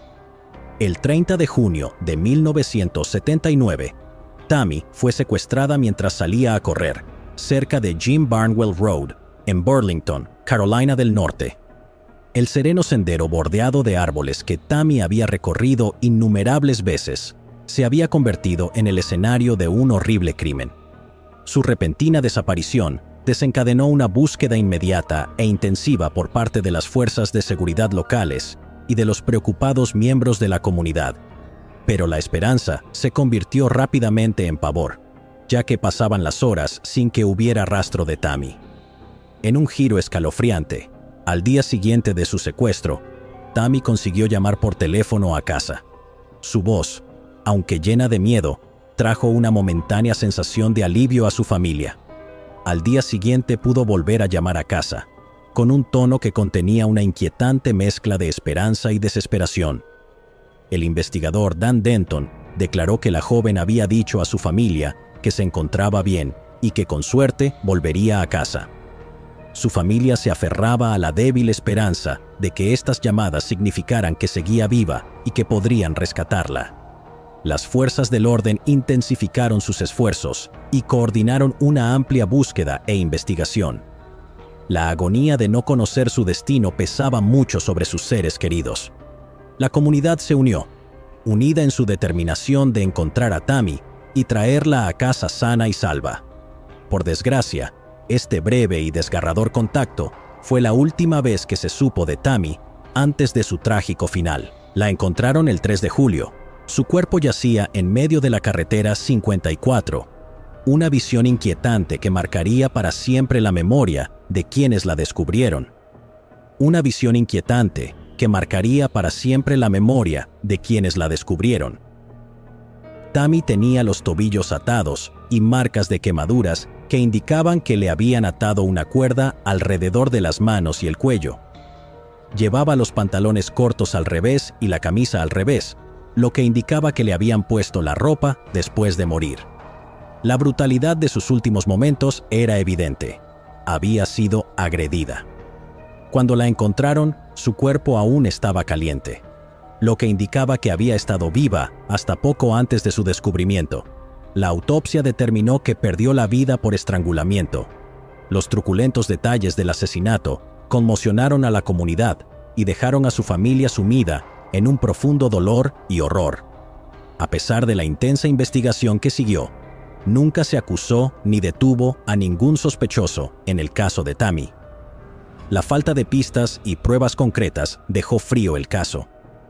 A medida que los años se convertían en décadas, la esperanza de encontrar a su autor parecía desvanecerse. En agosto de 2007, agentes de policía de Carolina del Norte se desplazaron a un cementerio del municipio de Whiteford, para exhumar los restos de un hombre sospechoso de ser el autor del crimen. Se tomaron muestras de ADN de los restos de Larry Chappell, fallecido en 1989 a los 51 años. Chappell, que por aquel entonces vivía en esa zona de Carolina del Norte, fue considerado sospechoso, pero en aquel momento no había pruebas suficientes para acusarle.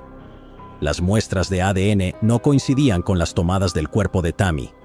El caso volvió a enfriarse. Sin embargo, en 2021, la agencia decidió retomar el caso. Estaban impulsados por los avances de la tecnología forense y por una renovada determinación de poner fin a la situación de la familia de Tammy. Las nuevas técnicas de análisis de ADN y procesamiento de pruebas tenían el potencial de descubrir pistas que hasta entonces habían sido indetectables.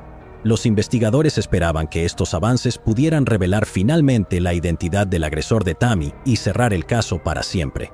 La reinvestigación trajo un renovado sentido de esperanza y urgencia.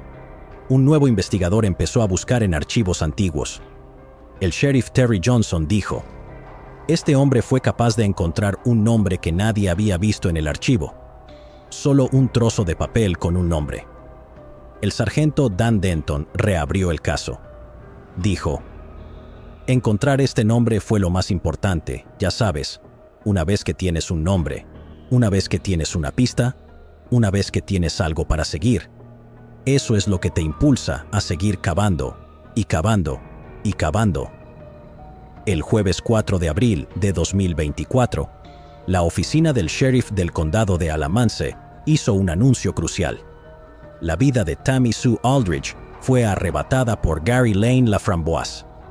Laframboise, fallecido en 2020, fue revelado como el probable autor del horrendo crimen.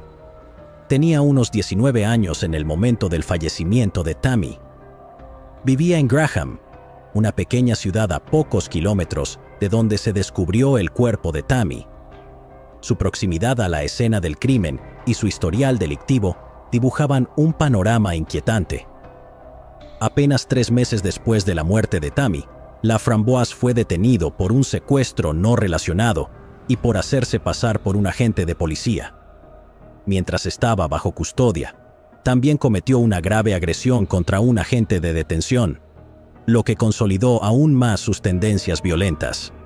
Cumplió condena en prisión entre 1980 y 1982. Laframboise fue identificado como posible sospechoso mediante pruebas de ADN años antes, pero los investigadores se enfrentaron a un importante obstáculo. Tuvieron que ponerse en contacto con la familia Laframboise, obteniendo finalmente una muestra de ADN de la hija de Laframboise. La comparación de su ADN con las pruebas recogidas en el cadáver de Tammy Sue Aldridge dio como resultado una coincidencia concluyente. Se trataba de una prueba fundamental que confirmaba la participación de Laframboise en el crimen. El sheriff Johnson dijo lo siguiente durante una emotiva rueda de prensa: "Espero que este desarrollo y lo que ha sucedido aquí dé a la familia un poco de cierre. Los familiares de Tammy se alegran de que el caso esté cerrado, pero siguen teniendo preguntas". Su tío dijo: "Queremos agradecerles lo que han hecho. El cierre será diferente para cada uno de nosotros. Su trabajo significa mucho para nosotros. Gracias". Llegados aquí, ¿acaso no has visto este otro crimen? Yo no me lo perdería,